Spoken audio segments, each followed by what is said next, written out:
எல்லோருக்கும் வணக்கம். Welcome back Voice of Galaxy. இன்னைய கதையை பார்க்கறதுக்கு முன்னாடி நம்ம சேனலை பார்க்குறவங்களாம் சப்ஸ்கிரைப் பண்ணுங்க. அப்படியே பெல் ஐக்கானையும் கிளிக் பண்ணுங்க. வாங்க இன்றைய கதைக்கு போகலாம். சென்னையின் முக்கிய பகுதிகளில் ஒன்றான மயிலாப்பூரில் உள்ள தன்னுடைய அலுவலகத்திற்கு நுங்கம்பாக்கத்தில் தான் தங்கியிருக்கும் வீட்டிலிருந்து இருசக்கர வாகனத்தில் புறப்பட்டால் அதிகபட்சம் 30 நிமிடங்களுக்குள் சென்றிடலாம். ஆனால் அன்றைக்கு இருந்த போக்குவரத்து நெரிசலில் சிக்கிய ஆதவன் 30 நிமிடங்களை கடந்தும் அலுவலகத்திற்கு செல்லவில்லை. ஒரு சிறிய துளைக்குள் எண்ணற்ற எறும்புகள் புகுந்தால் எப்படி இருக்குமோ அதுபோல் அந்த பிரதான சாலையில் இருசக்கர வாகனங்கள் ஒன்றன் பின் ஒன்றாக மெல்ல மெல்ல நகர்ந்து கூட்ட நெரிசலில் சிக்கி தவித்தன. ஒரு வழியாக 1.5 மணி நேர போராட்டத்திற்கு பிறகு மயிலாப்பூரில் உள்ள தமிழ்நாட்டு தடய அறிவியல் துறை அலுவலகத்திற்குள் தன்னுடைய இருசக்கர வாகனத்தை ஆதவன் நிறுத்தினான். ஆம், ஆதவன் தடவியல் துறையில் பணிபுரிகிறான். சென்னை பல்கலைக்கழகத்தில் தடவியல் துறையில் பட்டம் பெற்ற ஆதவன் பிஎஸ்சி இயற்பியல் துறையில் இளநிலை பட்டம் பெற்றுள்ளான். ஆசியாவில் முதலில் 1849 உருவாக்கப்பட்ட சென்னை தடய அறிவியல் அலுவலகத்தை தலைமையாக கொண்டு இன்று 9 மண்டல தடய அறிவியல் அலுவலகங்களுக்கும் 33 இயங்கும் தட அறிவியல் அலுவலகங்களுக்கும் செயல்படுகின்றன. இதில் ஆதவன் சென்னை அலுவலகத்தில் ஓராண்டாக பணிபுரிகிறான். இதுவரை தனியாக எந்த வழக்குகளையும் விசாரிக்க அவனுக்கு அனுமதி கொடுக்கவில்லை. உதவியாளர்களாகவே சில வழக்குகளில் பணியாற்றியுள்ளான். பணிக்கு தாமதமாக வந்த ஆதவன் எப்போதும் போல் தன்னுடைய அலுவலக இருக்கைக்கு சென்று அமர்ந்தான். ஒரு சிலர் அவரவர் பணியில் மும்முரமாக இருந்தனர். பெரும்பாலும் தற்போது தடயவியல் அலுவலகங்களுக்கு வரும் வழக்குகள் தந்தை வழி வழக்குகள் ஆகும். சில குற்ற வழக்குகளை நீதிமன்றத்தின் பரிந்துரையில் விசாரிப்பதும் காவல் உயர் அதிகாரிகள் அழைத்திடும் சில குற்றவாளிகளும் என தடயவியல் துறை வல்லுநர்களை குற்றவாளிகளை கண்டுபிடிப்பதில் முக்கிய அங்கம் வகிக்கின்றன. தன் எதிரே இருந்த கணினியினை ஆன் செய்த ஆதவன் அதனை தொடுதிரைக்கு உயிர் வரும் நேரத்திற்குள் சற்று திரும்பி பார்த்தான். அவன் யாரை பார்க்க திரும்பினானோ அவர் அந்த இருக்கையில் இல்லை. பின் தன்னுடைய கணினியையே பார்த்தான். அதில் கடவுச்சொல்லை பதிவிட்டு நேற்று விசாரித்த கள்ளச்சாராய வழக்கில் சாராத்தில் மெத்தனால் கலப்பு இருந்ததை ஆய்வின் மூலம் உறுதி செய்திருந்தன. அந்த தகவல்களை டிஜிட்டல் முறையில் ஆவணப்படுத்தினான். சில நிமிடங்கள் தட்டச்சு செய்து கொண்டிருந்தவனின் கைபேசி ஒலித்தது. அதை எடுத்தவன், சொல்லுங்க ஆன்ட்டி என்று கேட்டான்.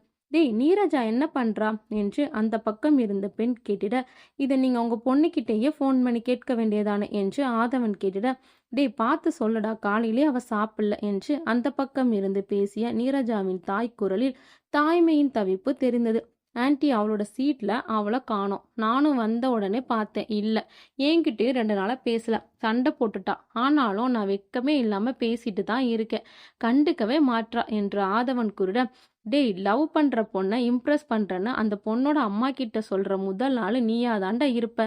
மறுபடியும் நான் சொல்றேன், அவளோட முடிவு தான் ரொம்ப முக்கியம். அவளுக்கு உன்னை பிடிச்சிருந்தா எனக்கும் ஓகே தான். இப்ப ஃபர்ஸ்ட் அவ சாப்பிட்டாளான்னு கேட்டு பாருடா என்று நீரஜாவின் அம்மா கூறினார். இதை போய் எங்க இருந்தாலும் அவகிட்ட கேட்குறேன். அப்புறம் அவ கன்ஃபார்மா என்னைய லவ் பண்றா, ஆனா அதை ஒத்துக்க மாட்றா என்று ஆதவன் கூறினான். என்னமோ பண்ணுடா, நீ 2 பேரும் நல்லா இருந்தா சரிதான். அவகிட்ட பேசிட்டு மெசேஜ் பண்ணுடா என்று நீரஜாவின் தாய் கூறிவிட்டு அழைப்பை துண்டித்தாள். தன் இருக்கையில் இருந்து எழுந்த ஆதவன் நீரஜாவை தேடினான். கருப்பு நிற மேனி என்றாலும் விழிகளை சொக்க வைக்கும் கலையழகு கொண்டவள். காண்போரை ரசிக்க வைக்கும் திறனுடையவள். கண் கண்ணாடி அணிந்து கொண்டு மேல் சட்டையும் ஜீன்ஸ் பேண்டும் அணிந்திருப்பவள். தலை முடியை குதிரைவால் போன்று எப்போதும் ரப்பர் பேண்டால் இணைத்திருப்பவள். நீரஜா டெல்லி பல்கலைக்கழகத்தில் குற்ற தடவியல் மாந்தாவியல் பிரிவில் பட்டய படிப்பும் கர்நாடக பல்கலைக்கழகத்தில் குற்றவியல் மற்றும் கைரேகை அறிவியல் படிப்புகளை படித்தவள். சென்னை தடயவியல் துறை அலுவலகத்தில் தடயவியல் நிபுணராகி 3 வருடங்களாக பணிபுரிகிறாள். அவள் நல்ல நண்பனாக இருந்த ஆதவன் ஒரு நாள் தன்னுள் இருந்த காதலை அவளிடம் கூறினார். ஏனோ தெரியவில்லை, நண்பனாய் தன்னுடைய வீட்டிற்கு அழைத்துச் சென்று தாயிடம் அறிமுகப்படுத்தி தன்னுடைய விருப்பு வெறுப்புகளை கூறிய நண்பனை காதலனால் ஏற்றுக்கொள்ள அவளால் முடியவில்லை. அதனால் அவனிடம் சண்டையிட்ட நீரஜா இன்று வரை பெரிதாய் ஆதவனிடம் பேசவில்லை. வேலை விஷயமாக என்ன வேண்டுமோ அதை தான் பேசுவாள். ஆனால் ஆதவன் வந்து தன்னிடம் பேசுவதையும் மறுக்காமல் கேட்கும் நீரஜா பதில்தான் பேசுவதில்லை. அதனால் நீரஜா தன்னை வெறுக்கிறாளா இல்லை நேசிக்கிறாளா என்று தெரியாமலேயே ஆதவன் சில நாட்களாய் பெரும் குழப்பத்தில் உள்ளான். இதில் கவனிக்க வேண்டிய விஷயம், ஆதவனை விட 2 வயது மூத்தவள் நீரஜா. ஆதவனின் தேடுதல் கேண்டீனுக்கு செல்ல அங்கு நின்று கொண்டு காலை உணவை சாப்பிட்டாள் நீரஜா. அதை பார்த்தும் புகைப்படம் எடுத்து நீரஜாவின் தாயிற்கு புலனம் என்னும் செயலியில் வழியே அனுப்பினான். பின் நீரஜாவின் அருகில் சென்று அமைதியாக நின்றான். அவள் சாப்பிடும் அழகை ரசித்தவனைக் கண்டு முகத்தை திருப்பிய நீரஜா சாப்பிட்டு முடித்து கைகளை கழுவினாள். அப்போது அங்கு வந்த ஒரு ஊழியர், மிஸ்டர் ஆதவன் உன்னையும் நீரஜா மேடத்தையும் ஹெட் ஆபீசர் ரூமுக்கு கூப்பிட்டார் என்று அவர் கூறினார். பின் நீரஜா முன்னே செல்ல அவளை பின்தொடர்ந்தபடி ஆதவனும் சென்றான். தடயவியல் துறையின் முக்கிய பொறுப்பான இயக்குனர் பதவியில் இருக்கும் ராமன் நீரஜாவையும் ஆதவனையும் தன் அறைக்கு அழைத்திருந்தார். அவ்விருவரும் கதவை திறந்ததும் சற்று வயதான தோற்றம் கொண்டவர் மடிப்புகள் இல்லாத நீல நிற மேல் சட்டையும் பேண்ட்டையும் அணிந்து கொண்டு அங்கும் இங்கும் நடந்து கொண்டிருந்தார். இருவரும் ஒன்றாய் வருவதை பார்த்ததும் 2 பேரும் உட்காருங்க என்று கூறினார். பின் அவரும் எதிரில் இருந்த நாற்காலியில் அமர்ந்து கொண்டு, நீரஜா, ஒரு முக்கியமான கேஸ் விஷயமா தான் உன்னை வர சொன்னேன். கேரளா மாநிலத்தை ஒட்டி இருக்கிற தமிழக பகுதிகளிலேயே சிறுவாணிப்பாடி முக்கிய கிராமமாகும். அந்த கிராமத்தில் வாழ்ற மக்கள் எல்லாம் அங்க இருக்கிற எல்லாருமே சிறுவாணிப்பாடி சுத்தி உள்ள மலைக்காடுகளை நம்பி தான் இருக்காங்க. அந்த கிராமத்து மக்களுக்கும் நகரத்து மக்களுக்கும் பெரிய தொடர்பு எதுவும் இல்லை. அதனால மட்டும்தான் இது வரைக்கும் அந்த ஊர்ல நடந்த இந்த கேஸ் பத்தி சோசியல் மீடியால எந்த நியூஸும் வரல. எனக்கு நேற்று நைட் அந்த ஊர் கண்ட்ரோல்ல இருக்கிற டிஸ்ட்ரிக்ட் எஸ்பி பேசினாரு. அப்புறம்தான் நான் உன்னை இந்த கேஸை இன்வெஸ்டிகேஷனுக்கு அனுப்பலாம்னு யோசிச்சேன். கண்டிப்பா நீ போகணும் நீரஜா என்று ராமன் கூறினார். சார், ஓவர் பில்டப்பா இருக்கு. ஃபர்ஸ்ட் கேஸ் டீட்டெயில்ஸை சொல்லுங்க என்று ஆதவன் கேட்க நீரஜா அவனை முறைத்தாள். சிறுவாணிப்பாடி பக்கத்துல இருக்கிற ஒரு மர்மம் நிறைந்த காட்டு பகுதியில தொடர்ந்து 3 மாசமா பௌர்ணமி நாள் காலையில ஒரு பசு மாடும் ஒரு இளம் பெண்ணும் இறந்து கிடந்து இருக்காங்க. பசுவையும் இளம் பெண்ணையும் கொல்றது யாரு, ஏன் அப்படின்றத நீ தான் அங்க போய் கண்டுபிடிக்கணும். இது சம்பந்தமா உனக்கு அங்க இருக்கிற லோக்கல் போலீஸ் ஸ்டேஷன் ஆளுங்க எல்லா ஹெல்ப்பும் பண்ணுவாங்க. கேஸ் பத்தின டீட்டெயில்ஸை அந்த டிஸ்ட்ரிக்ட் எஸ்பி உனக்கு கொடுப்பாரு என்று ராமன் கூறினார். சார், கிராமத்துல இந்த மாதிரிலாம் நடக்குதுன்னா ஏதாவது மந்திரம் பூஜைன்னு நரபலி கொடுத்து இருப்பாங்க என்று ஆதவன் கூறினான். அப்படி இல்லை ஆதவன், இது ஏன் நடக்குதுன்னு அங்க இருக்கிற போலீஸால ஐடென்டி பண்ண முடியல. ஃபர்ஸ்ட் அவங்களும் அப்படிதான் நினைச்சிருக்காங்க. ஆனா தொடர்ந்து நடந்த கொலைகளால அவங்க கன்ஃபியூஸ் ஆகி இருக்காங்க என்று அவர் கூறினார். கண்டிப்பா நான் சிறுவாணிப்பாடிக்கு போறேன் சார் என்று நீரஜா கூறினார். குட் நீரஜா, இந்த கேஸுக்கு உனக்கு அசிஸ்டண்டா ஆதவன் இருக்கட்டும் என்று ராமன் கூறிட, தேங்க்ஸ் சார் என்று ஆதவன் கூறினான். பின் இருவரும் எழுந்து அந்த அறையிலிருந்து வெளியேறினர். நீரஜா தன் வீட்டில் இருந்து தனது துணிகளை ஒரு பேக்கில் வைத்துவிட்டு புறப்பட்டாள். அவள் வீட்டுக்கு ஆதவன் வந்து நீரஜாவின் அம்மாவிடம் பேசிக்கொண்டிருந்தான். என்ன ஊருக்காடா பேக்கிங் என்று நீரஜாவின் அம்மா கேட்க, ஏதோ சிறுவாணிப்பாடி கிராமமா ஆன்ட்டி, மர்டர் கேஸ் இன்வெஸ்டிகேஷனுக்கு போறோம் என்று ஆதவன் கூறிட, ஊர் பேர் என்ன சொன்ன என்று நீரஜாவின் அம்மா கேட்க, சிறுவாணிப்பாடி என்று ஆதவன் கூற, நான் ஏதோ ஒரு புக்ல இந்த ஊர் பத்தி படிச்சிருக்கேன் என்று நீரஜாவின் அம்மா கூறுகையில் மாடியில் இருந்து பேக்குடன் நீரஜா கீழே வந்தாள். ஆபீஸ் மேட்டரை வீட்டில் பேசக்கூடாதுன்னு உனக்கு தெரியாதா என்று ஆதவனை கேட்டாள். சாரி என்று ஆதவன் கூறியதும் நீரஜா வீட்டை விட்டு வெளியே சென்றாள். அவளின் அம்மா, டேய் கூட இருந்து பார்த்துக்கோடா என்று ஆதவனிடம் கூறினாள். அவனும் தலையசைத்து விட்டு வெளியே சென்றான். இருவரும் பேருந்தில் இருவர் இருக்கையில் அமர்ந்திருந்தனர். மெல்லிய காதல் பாடல் பேருந்தில் ஒலித்து கொண்டிருக்க ஆதவன் நீரஜாவை பார்த்து ரசித்து கொண்டிருந்தான். அவன் பார்ப்பதை பார்த்து, ஹலோ, நீங்க பக்கத்து சீட்ல போய் உட்காருங்க என்று நீரஜா கூறியதும் முகத்தை தொங்கவிட்டபடி அருகில் இருந்த இருக்கையில் அமர்ந்தான். பின் சில நிமிடங்களில் பாடல் நிறுத்தப்பட்டது. மின் விளக்குகளும் அணைக்கப்பட்டது. படுத்து உறங்கும் வசதி கொண்ட பேருந்து என்பதால் எல்லோரும் அவரவருக்கு ஒதுக்கப்பட்ட சீட்டுகளில் படுத்து உறங்கினர். சில மணி நேரங்களுக்கு பிறகு ப்ளீஸ் ஹெல்ப் ஹெல்ப் என்று ஒரு பெண்மணி குரல் கேட்டது. பேருந்து ஓட்டுநருக்கு அந்த சத்தம் கேட்டதும் சாலையின் ஓரத்தில் பேருந்தை நிறுத்தினார். உறங்கிக் கொண்டிருந்த பயணிகள் பலரும் கண் விழித்து கொண்டனர். நடத்துனரும் ஓட்டுநரும் மின்விளக்கை எரிய விட்டு உள்ளே வந்து என்னாச்சு என்று கேட்டனர். அப்போது ஒரு வெளிநாட்டு பெண் ஒரு இளைஞனை கை காட்டி, இந்த நபர் தன்னிடம் பாலியல் உறவு கொள்ள முயற்சி செய்தார் என்று ஆங்கிலத்தில் பேசினாள். அந்த இளைஞன் பேண்டை சரி செய்து கொண்டிருந்தான். அந்த இளைஞனை அங்கிருந்தவர்கள் அடித்தனர். உடனே நீரஜா என்ன நடந்தது என்று ஆங்கிலத்தில் அந்த பெண்ணிடம் கேட்டாள். பேருந்தில் ஏறியது முதல் தன்னிடம் அந்த இளைஞன் பேசிக் கொண்டிருந்ததாகவும் அவனுடன் அவனது காதல் இருந்ததாகவும் அவரிடம் தன்னை பேச வற்புறுத்தியதாகவும் தான் யாரிடம் பேசாமல் அமைதியாய் அவனை புறக்கணித்து விட்டேன் என்றும் இரவு தூங்கும்போது அவனது உடைகளை களைத்து என்னை கட்டியணைத்து தகாத உறவில் ஈடுபட முயன்றதாகவும் அந்த வெளிநாட்டு பெண் ஆங்கிலத்தில் கூறினாள். இதை ரெக்கார்ட் செய்த நீரஜா அந்த இளைஞனின் கன்னத்தில் ஒரு அறை விட்டாள். அந்த இளைஞனுடன் வந்த பெண்ணை எழுப்புமாறு நடத்துனரிடம் கூறினாள். அந்த பெண்ணை எவ்வளவு முறை எழுப்பியும் அவள் எழுந்திருக்கவில்லை. அந்த இளைஞனையும் வெளிநாட்டு பெண்ணையும் பேருந்திலிருந்து நீரஜா இறக்கினாள். பின் அவளது கைபேசியில் இருந்து காவல்துறைக்கு அழைப்பு விடுத்து பேருந்து நிற்கும் இடத்தை கூறினாள். பேருந்தில் விழித்து கொண்டவர்கள் நீரஜாவின் செயல்களைக் கண்டு அதிர்ச்சி அடைந்தனர். அவளின் துணிச்சலும் தைரியமும் அவர்களுக்கு பேரதிர்ச்சியை அளித்தது. சில நிமிடங்களில் அங்கு வந்த காவலர்களிடம் இந்த பெண் ஜெர்மனியை சேர்ந்தவள், தமிழகத்தில் தொண்டு நிறுவனம் நடத்தி வருகிறாள், அதற்கான ஐடி ப்ரூஃப் என்று ஒரு கார்டை காட்டிவிட்டு இந்த பெண்ணிடம் இவன் பாலியல் சீண்டலில் ஈடுபட்டதாக கூறினாள். அதனுடன் இவனுடன் ஒரு பெண் பயணம் செய்கிறாள். அவள் போதைப்பொருள் உட்கொண்டு போதையில் சுயநினைவு அற்றவளாய் இருக்கிறாள் என்றும் நீரஜா கூறினாள். பின் போதையில் மயங்கியபடி இருந்த பெண்ணை காவல்துறை வாகனத்தில் காவலர்கள் ஏற்றிக்கொண்டு அந்த இளைஞனையும் ஏற்றிக்கொண்டு வெளிநாட்டு பெண்ணிடம் கம்ப்ளைண்ட் லெட்டர் வாங்கி கொண்டு காவலர்கள் சென்றனர். 1.5 மணி நேர தாமதத்திற்கு பிறகு அந்த இடத்திலிருந்து பேருந்து புறப்பட்டது. நீரஜா தன்னுடைய இருக்கையில் அமர்ந்து கொண்டு அருகில் இருந்த இருக்கையை பார்த்தாள். இவ்வளவு பிரச்சனைகளுக்கு இடையிலும் கையில் ஒரு துண்டினை சுற்றி கொண்டு தாடி வைத்த குழந்தை உறங்குவது போய் நீரஜா ரசித்தாள். அதிகாலை 5 மணிக்கு சிறுவாணிப்பாடி கிராமத்தின் தொடக்கத்தில் இருந்த பேருந்து நிறுத்தத்தில் நீரஜாவும் ஆதவனும் இறங்கினர். அந்த இருள் சூழ்ந்த நேரத்தில் பனிப்பொழிவும் இருந்ததால் இருவருக்கும் தேகங்கள் நடுங்கியது. அங்கு அருகில் இருந்த தேநீர் கடைக்கு இருவரும் சென்றனர். ஆதவன் அங்கு இருந்தவரிடம் அண்ணா 2 டீ என்று கூறினார். பின் தன் கைபேசியை எடுத்து ஒரு எண்ணிற்கு அழைப்பு விடுத்தான். ஹலோ, நாங்கள் பஸ் ஸ்டாப்ல இருக்கிற டீ கடையில் இருக்கோம், நீங்க சீக்கிரம் வாங்க என்று கூறி அழைப்பை வைத்தான். அவ்விருவருக்கும் தேநீர் கொண்டு வந்து தரப்பட்டது. அந்த குளிருக்கு சூடான தேநீர் சற்று கதகதப்பை கொடுத்தது. அவ்விருவரும் நின்றிருக்க அருகில் அமர்ந்திருந்த ஒருவரின் கையில் ஒரு நாளிதழ் இருந்தது. அதில் நீரஜா பார்த்ததும் 5 நாட்களில் வரப்போகும் பௌர்ணமி 5வது கொலை நடக்குமா, அதிகாரிகள் தடுப்பார்களா என்று எழுதப்பட்ட தலைப்புடன் கூடிய கட்டுரை வடிவில் அரை பக்கம் எழுதப்பட்டிருந்தது. அதில் சில மரங்கள் நிறைந்த காட்டுப்பகுதியின் புகைப்படமும் இருந்தது.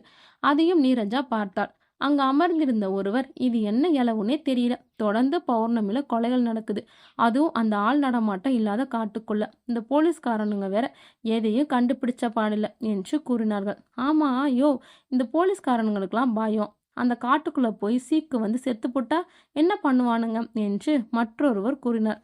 ஐயா, உங்களுக்கு விஷயம் தெரியாது, இந்த கொலைகள் எப்படி நடக்குதுன்னு கண்டுபிடிக்க தான் வெளியூர்ல இருந்து அதிகாரிகள் வர்றாங்க என்று ஆதவன் குருடம். அட நீ வேற ஏன் தம்பி, உள்ளூர் ஆளுங்களே பீதியில இருக்கானுங்க, வெளியூர் ஆளுங்க என்ன புடுங்கிடுவானுங்க என்று அங்கு அமர்ந்தவர் கூறினார்.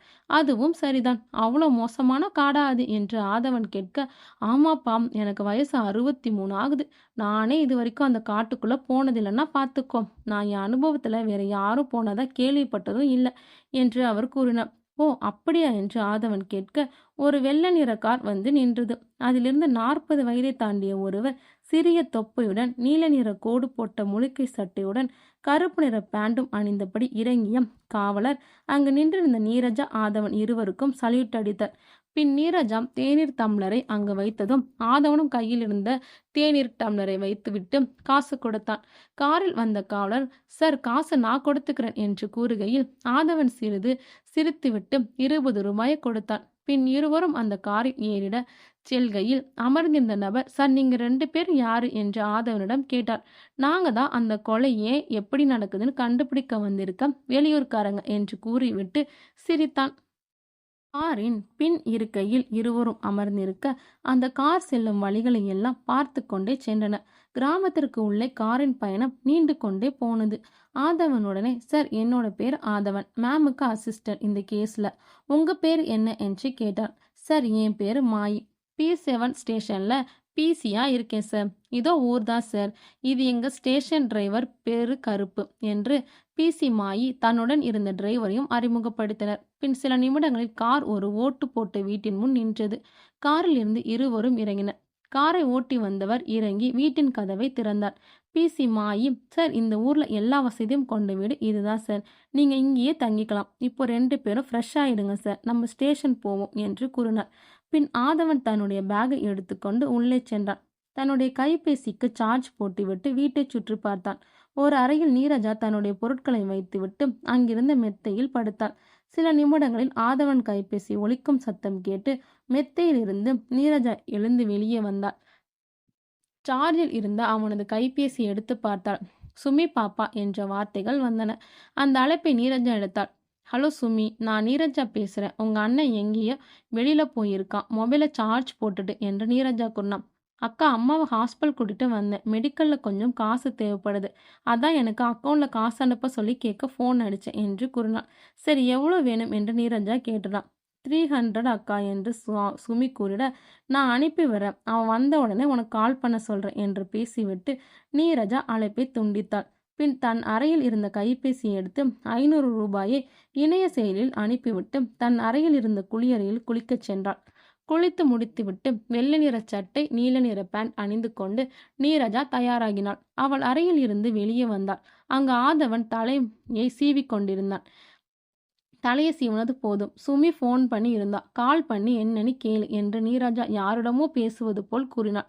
அவள் கூறியதை கேட்டதும் ஆதவன் தன் தங்கையிடம் கைபேசியில் அழைப்பு விடுத்து பேசினான். பின் சில நிமிடங்கள் கழித்தும் அழைப்பை வைத்தவன் அப்போது ஒரு சிறுவன், ஹலோ, யாராவது இருக்கீங்களா என்று குரல் கொடுத்து கொண்டே உள்ளே நுழைந்தான். யார் தம்பி நீ என்று நீரஜா கேட்டாள். அக்கா, என் பேரு சுருளி. ஹோட்டல் கடையில் வேலை பார்க்குறேன்.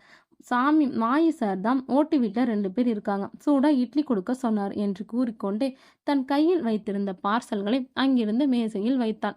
தேங்க்ஸ் தம்பி என்று நீரஜா கூறிட்டு, அதெல்லாம் இருக்கட்டும்க்கா, அந்த கொலை எப்படி நடக்குது, ஏன் நடக்குதுன்னு கண்டுபிடிச்சிடுவீங்களா என்று அவன் கேட்டதும், அதெல்லாம் கண்டுபிடிப்போம். இப்போ நாங்க சாப்பிடுவோம், நீ போயிட்டு வாடா என்று ஆதவன் கூறினான். அந்த சிறுவன் ஆதவனை முறைத்து கொண்டே வெளியே சென்றான். நீரஜா உணவு பொட்டலத்தை பிரித்து சாப்பிடத் தொடங்கினான். ஆதவன் தேங்க்ஸ் என்று கூறிட நீரஜா கண்டு கொள்ளாமல் சாப்பிட்டாள். என்னதான் மனசுக்குள் நினைக்கிறாளோ என்று ஆதவன் நினைத்து கொண்டான். ராஜாவையும் ஆதவனையும் ஏற்றிக்கொண்டு கருப்பு P7 காவல் நிலையத்தில் இறக்கிவிட்டான். இருவரும் உள்ளே நுழைந்தாலும் அந்த மாவட்ட எஸ்பி அங்கு இருந்தார். இருவரையும் அவர் வரவேற்று, நீரஜா, இந்த ஸ்டேஷன் தான் அந்த மர்டர் கேஸ் இன்வெஸ்டிகேஷன் பண்ண டீம். இவங்க கிட்ட இருந்த அந்த கேஸ் பற்றின ஃபுல் டீட்டெயில்ஸ் அண்ட் ஃபைல்ஸ் எல்லாத்தையும் நீங்கள் வாங்கிக்கோங்க. இந்த கேஸ் முடிகிற வரை உங்கள் கூட டிரைவர் கருப்பு அண்ட் PC மாயி 2 பேரும் இருப்பாங்க என்று எஸ்பி பேசி முடித்தார். அவர் அவ்வளவு வார்த்தைகள் பேசினதுக்கு நீரஜா தலையை மட்டும் மாட்டினாள். அதை பார்த்தும் எஸ்பி அங்கிருந்து புறப்பட்டார். பின் நீரஜா அந்த காவல் நிலையத்தில் இருந்து அத்தனை பேரையும் பார்த்தார். ஒருவர் அணிந்திருந்த ஆடையில் 3 நட்சத்திரங்களும் ஒரு ரிப்பனும் இருந்தது.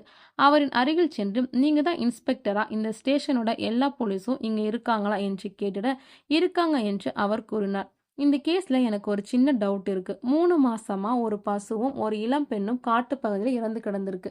அதை யார் பண்ணது, ஏன் பண்ணாங்கன்னு எதுவும் நீங்க கண்டுபிடிக்கல. ஆனா இந்த டெத் எல்லாம் பௌர்ணமில தான் நடந்திருக்குன்னு கண்டுபிடிச்சிருக்கீங்க. யார் அதை கண்டுபிடிச்சது என்று நீரஜா கேட்டார். அங்கிருந்த எல்லாரும் ஒருவரையே பார்த்தனர். அவர் நெற்றியில் சந்தனத்தில் பட்டையிட்டு அதில் சிவப்பு நிற பொட்டு வைத்து கழுத்தில் ருத்ராட்சம் அணிந்து கொண்டும் இருந்தார். அவரை பார்த்ததுமே அவர் ஒரு தீவிர ஆன்மீகவாதி என்பது தெரிய வந்தது. மேடம், தொடர்ந்து 3 மாசமா பௌர்ணமி அன்னைக்கு தான் பிணத்தை நாங்க பார்த்தோம். அதான் மேம் நான் அப்படி சொன்னேன் என்று அவர் கூறினார். பௌர்ணமி அன்னைக்கு கொலை நடந்ததுன்னா இன்னும் 5 நாள்ல மறுபடியும் அந்த காட்டுக்குள்ள கொலை நடக்கணும், அப்படித்தானே என்று நீரஜா கேட்க, ஆமாங்க என்று அவர் கூறினார். ஆதவன், அந்த கேஸ் ஃபைல்ஸ் எல்லாம் எடுத்துட்டு வாங்க என்று நீரஜா கூறிவிட்டு முன்னே சென்றாள். அவளை பின்தொடர்ந்து PC மாயி, ஆதவன் இருவரும் சென்றனர். ஆதவன் ஃபைல்களை எடுத்துக்கொண்டு சென்றான். கருப்பு காரை எடுத்ததும் பின்னே அமர்ந்திருந்த நீரஜா, ஒரு டீ கடையா பார்த்து நிறுத்துங்க என்று கூறினான். கார் தேநீர் கடையை தேடி நீண்ட தூரம் சென்று காலையில் பேருந்து நின்ற இடத்தில் இருந்த தேநீர் கடை முன் நின்றது. காரில் இருந்து இறங்கிய நீரஜா காரின் முகப்பில் அமர்ந்திருந்தாள். கருப்பு அவளை பார்த்திட நீரஜா டீ சொல்லுமாறு தலையாட்டினான். ஆதவனும் மாயும் காரில் இருந்து இறங்கிட, மிஸ்டர் ஆதவன், அந்த ஃபைல்ஸ் எல்லாம் ஃபுல்லா படிச்சுட்டு எனக்கு ஓரல் ரிப்போர்ட் கொடுக்கணும் என்று கூறியதும் ஆதவன் மீண்டும் காருக்குள் அமர்ந்து கொண்டான். அந்த கடையில் இருந்த ஒருவர் நீரஜாவின் பேண்ட், சட்டை, தலைமுடியை பார்த்து வியந்தார். பிறர் தன்னை எப்படி பார்த்தாலும் தனக்கு எதற்காகவும் மாற்றிக்கொள்ளாதவள் நீரஜா. காரின் முகப்பில் அமர்ந்திருந்தவள் தீவிரமாய் சிந்தித்தாள். கருப்பு தேநீர் டம்ளரை கொடுத்ததும் அதை குடித்து கொண்டே தீவிரமாய் யோசித்தாள். சட்டென வாகனத்தின் மேலிருந்து இறங்கி வாங்க போகலாம் என்று கூறினாள்.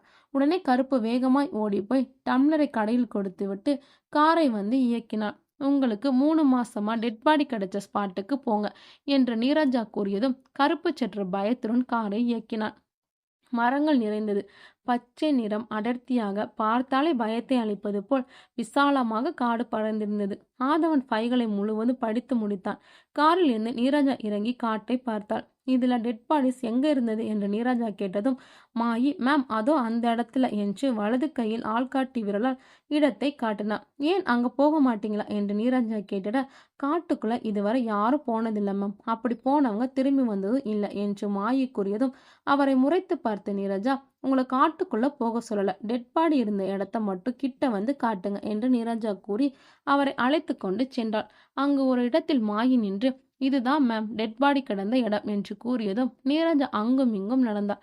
அவளின் கண்களில் ஏதாவது கிடைக்குமா என்று பார்த்தாள். ஆனால் ஏமாற்றம்தான் மிஞ்சியது. அங்கிருந்து அவள் சற்று திரும்பினாள். அங்கு பச்சை நிற புற்கள் நிறைந்த புல்வெளி ஒன்று இருந்தது. அதில் பல மாடுகள் மேய்ந்து கொண்டிருந்தது. அங்கு எல்லா மாடுகளுக்கும் காவலர் போல் ஒரு பெரியவர் கையில் ஒரு தடியுடன் அமர்ந்திருந்தார். அவரை நோக்கி நீரஜா சென்றாள். எதுவும் புரியாமல் கருப்பு மாயி இருவரும் நின்றிட ஆதவன் அவளை பின்தொடர்ந்தான். அந்த பெரியவரின் அருகில் சென்ற நீரஜா, வணக்கம் தாத்தா, நான் வெளியூர்ல இருந்து இங்க வந்திருக்கேன்.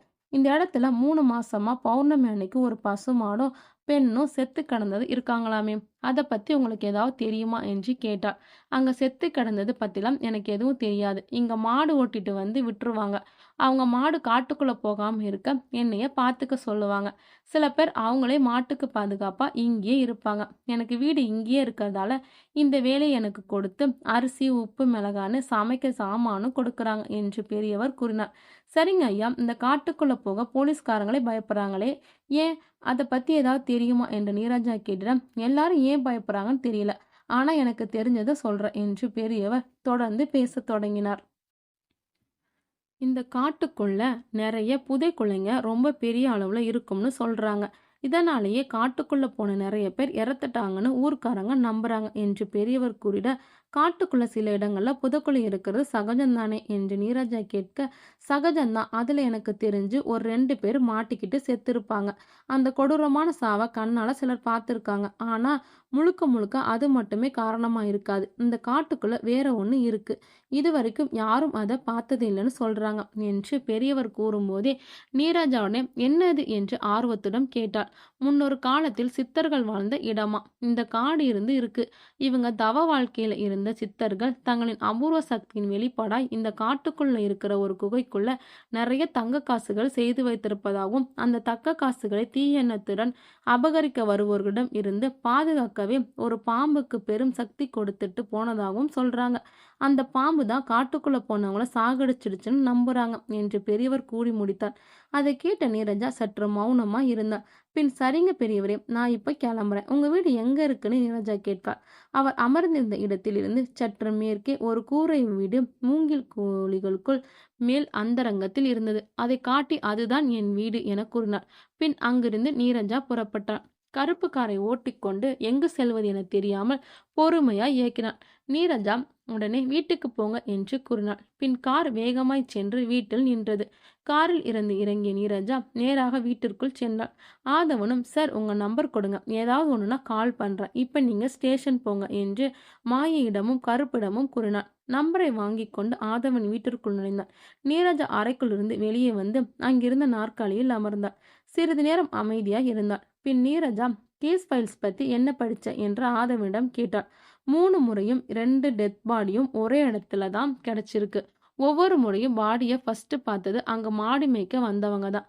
இறந்து போன பொண்ணோட உடம்புலையும் மாட்டோட உடம்புலையும் எந்த காயமும் இல்லையாம். போஸ்ட்மார்டம் பண்ண ரிப்போர்ட்ஸ்லையும் அதிகப்படியான அனஸ்தேட்டிக் மருந்து எடுத்துக்கிட்டதுனால தான் பொண்ணு இறந்துருக்கும்னு எழுதியிருக்காங்க. வெட்டினரி டாக்டர் கொடுத்திருக்கிற ரிப்போர்ட்ல இறந்து 3 மாடுங்களும் நார்மல் கண்டிஷனில் நல்லா இருக்கணும். அதுங்க இறந்ததுக்கு மூச்சடைப்பு காரணமா இருக்கலாம்னு சொல்லியிருக்காங்க.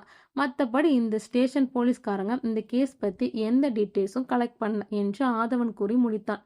ஆதவன் கூறியதை முழுவதும் கேட்டதும், செத்து போன பொண்ணுங்க யாரு, எந்த ஊரு, எப்படி அந்த காட்டுக்கு போனாங்க, இப்படி எதுவுமே இல்லையா என்று நீரஜா கேட்டாள். எதுவும் இந்த ரிப்போர்ட்ஸ்ல இல்ல என்று ஆதவன் கூறியதும், என்ன வேலை பார்க்கறாங்க, 3 மாசம் ஆகியிருக்கு, இதுவரை எதுவும் கண்டுபிடிக்கல என்று நீரஜா உட்கார்ந்திருந்த இடத்திலிருந்து கத்தினாள். ஆதவன், அமைதியா இருங்க, இறந்து போன பொண்ணுங்களோட போட்டோஸ் கொடு என்று நீரஜா கேட்டதும் அவன் கையில் இருந்த கோப்புகளில் ஒட்டப்பட்டிருந்த போட்டோக்களை கொடுத்தான். காட்டுப்பகுதியில் இறந்து கிடந்த நிலையில் எடுத்த புகைப்படங்கள் அது. 3 பெண்களும் நைட் ட்ரெஸ் என்னும் பெண்கள் உறங்கும்போது அணிந்து கொள்ளும் உடைகளை அணிந்திருந்தனர்.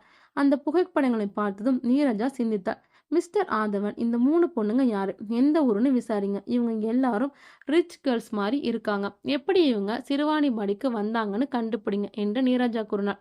அதை கேட்டதும் ஆதவன் திரும்பியபடி, அசால்ட்டா உட்கார்ந்துருக்குன்னு ஆர்டர் போடுற என்று மனதிற்குள் கூறியது சற்று சத்தமாய் நீரஜாவின் காதில் விழுந்தது. எதுவா இருந்தாலும் கொஞ்சம் சத்தமா சொல்லுங்க என்று நீரஜா கேட்டதும், ஒண்ணுமில்ல தாயே, போட்டோவை கொடுத்து ஜாதகமே கேட்குறியே, எப்படி கண்டுபிடிக்கிறேன்னு யோசிக்கிறேன் என்று ஆதவன் கூறியதும், லேப் இருந்தா அதில் ஃபோட்டோவை ஸ்கேன் பண்ணி ஆதார் கார்டில் அஃபிஷியலாக வெப்சைட்டில் சர்ச் பண்ணு, ஃபுல் டீட்டெயில்ஸ் கிடைக்கும் என்று நீரஜா கண்டுபிடிக்கும் வழியையும் கூறினான். அதன் பின் லேப்டாப்பை ஆன் செய்து தேடினான். அந்த ஊரில் அவ்வளவாக நெட்வொர்க் கிடைக்கவில்லை.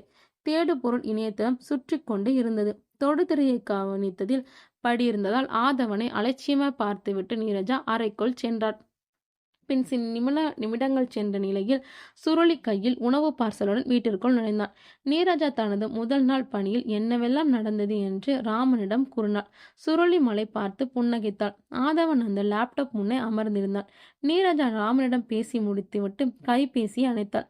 என்ன சாப்பாடு என்று கேட்டிட, அக்கா, ஒயிட் ரைஸ், மீன் குழம்பு, சாம்பார், மோர், ரசம், கூட்டு, பொரியல், அப்பளம் என்று சுருளி நான் ஸ்டாப்பாக கூறிக்கிட்டே போக, வரேன்க்கா அண்ணா, முதல்ல சாப்பிடலாம், அப்புறம் படம் பார்க்கலாம் என்று சுருளி கூறியதும் நீரஜா சிரித்திட, டே கையில சிக்கன செத்தடி என்று ஆதவன் கூறினான். ஆதவன் சாப்பிட வருவது போல் தெரியவில்லை. நீரஜா ஒரு பார்சலை எடுத்து பிரித்து சாப்பிட தொடங்கினாள். ஆதவன் லேப்டாப்பில் வைத்த கண்ணை எடுக்காமல் காத்திருந்தான். அவன் காத்திருப்புக்கு பலனாய் 3 புகைப்படங்களும் மேட்ச் ஆகி உண்மையான ஆதார் கார்டை காட்டியதும் ஆதவன் மகிழ்ந்தான். நீரஜா சாப்பிட்டு முடித்துவிட்டு கைகளை கழுவி கொண்டு வந்து உள்ளே அமர்ந்தாள். இறந்து போன 3 பொண்ணுங்க யாருன்னு டீட்டெயில்ஸ் இதில் இருக்கு என்று ஆதவன் லேப்டாப்பை நீரஜாவிற்கு கொடுத்துவிட்டு சாப்பிட தொடங்கினான். முதல் இறந்த பெண்ணின் பெயர் ரோஷினி, முகவரி கோவை என்று இருந்தது. 2வது பெண்ணின் பெயர் மோஷிகா, முகவரி பெங்களூர். 3வது பெண்ணின் பெயர் மாலு, முகவரி கேரளா என்று இருந்தது. இந்த 3 பெண்களுக்கும் பொருந்தக்கூடிய ஒற்றுமையான விஷயம் எதுவுமே இல்லை. வயதுகளிலும் வித்தியாசம் இருந்தது. நீரஜா என்ன செய்வதென சில நிமிடங்கள் சிந்தித்தாள். பின் தன் கைபேசி எடுத்து ராமனுக்கு அழைப்பு விடுத்து இதுவரை இறந்து போன 3 பெண்களின் பெயர் மற்றும் முகவரியை கூறி, இந்த 3 பொண்ணுங்க என்ன பண்ணிட்டு இருந்தாங்க, ஏன் அவங்க சிறுவாணிபாடிக்கு வந்தாங்க, இவங்களை ஏன் இது வரைக்கும் யாருமே தேடலையான்னு ஃபுல் டீட்டெயில்ஸ் வேணும் சார், அப்போதான் இந்த கேஸ்ல நெக்ஸ்ட் லெவல் மூவ் ஆகும் என்று கூறினார். அதற்கு ராமனும் நாளைக்கு தகவல் எல்லாம் தந்திர என்று கூறினார். அன்றைக்கு சூரியன் சற்று சீக்கிரமாக மறைந்ததால் சிறுவாணிபாடி கிராமம் முழுவதும் இருளில் மூழ்கியது. நீரஜா தன்னுடைய அறையில் இருந்த குளியலறையில் குளித்து கொண்டிருந்தாள். திடீரென குழாயில் தண்ணி நின்றுவிடவே, ஹலோ மிஸ்டர் ஆதவன், கொஞ்சம் மோட்டார் சுவிட்ச் போடுங்க என்று நீரஜா கத்தினாள். ஆதவன் வெளியில் நின்று கொண்டு நீரஜாவின் அம்மாவிடம் பேசிக்கொண்டிருந்தான்.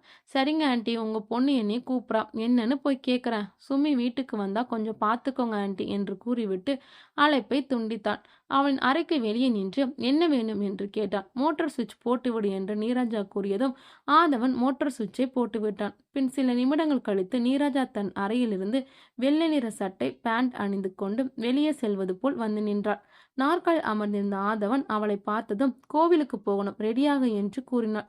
இங்க பாருங்க மேடம், ஒரே வீட்டில் இருக்கோம்னு எதுக்கு எடுத்தாலும் சும்மா என்னை தொந்தரவு செய்யக்கூடாது. இந்த கேஸில் அவங்க அசிஸ்டன்ட் தான், அதுக்குன்னு நைட்டு 7 மணிக்கு கோவிலுக்கு போகலான்னு என்னை கூப்பிடுவீங்களா? நான் என்ன உங்கள் லவ்வரா ஹஸ்பண்டா என்று ஆதவன் கேட்டான். மிஸ்டர் ஆதவன், ரொம்ப பேசாதீங்க, கேஸ் விஷயமா தான் கோவிலுக்கு போகிறோம். அப்புறம் ஒரு பொண்ணு கூட லவ்வராகவும் ஹஸ்பண்டாகவும் தான் கோவிலுக்கு போகணும் இல்லை, ஃப்ரெண்டாகவும் போகலாம் என்று நீரஜா கூறியதும் ஆதவன் அவளை பார்த்து கொண்டே எழுந்து அறைக்குள் சென்று உடைகளை மாற்றிக்கொண்டான். இருவரும் அந்த ஊரின் வீதிகளில் நடந்தபடி கோவிலுக்கு செல்கையில் பெரும்பாலான ஊரர்கள் யாரும் வீதிகளில் இல்லை. எல்லாம் அவரவர் வீட்டினுள்ளே இருந்தன. ஒரு சில பெட்டி கடைகளும் சில வீடுகள் மட்டுமே மின் விளக்கு எரிந்து கொண்டிருந்தது. ஒரு வழியாய் அந்த ஊரில் இருந்த மாரியம்மன் கோவிலுக்கு நீரஜாவும் ஆதவனும் சென்றனர். அங்கு ஒரு பூசாரி நின்றிருந்தார். இருவரையும் அழைத்து அம்மனுக்கு படைத்து விட்டு கற்பூரம் கொண்டு வந்து இருவர் முன்னும் காட்டிட அவ்விருவரும் அதை தொட்டு வணங்கினர். பின் பூசாரிடம், ஐயா, ஒரு சந்தேகம், இந்த பௌர்ணமின்னு சொல்றாங்களே அது என்ன என்று நீரஜா கேட்டார். திதி நாட்கள்னு சொல்லக்கூடிய சந்திர நாட்கள்ல பௌர்ணமி ஒன்று.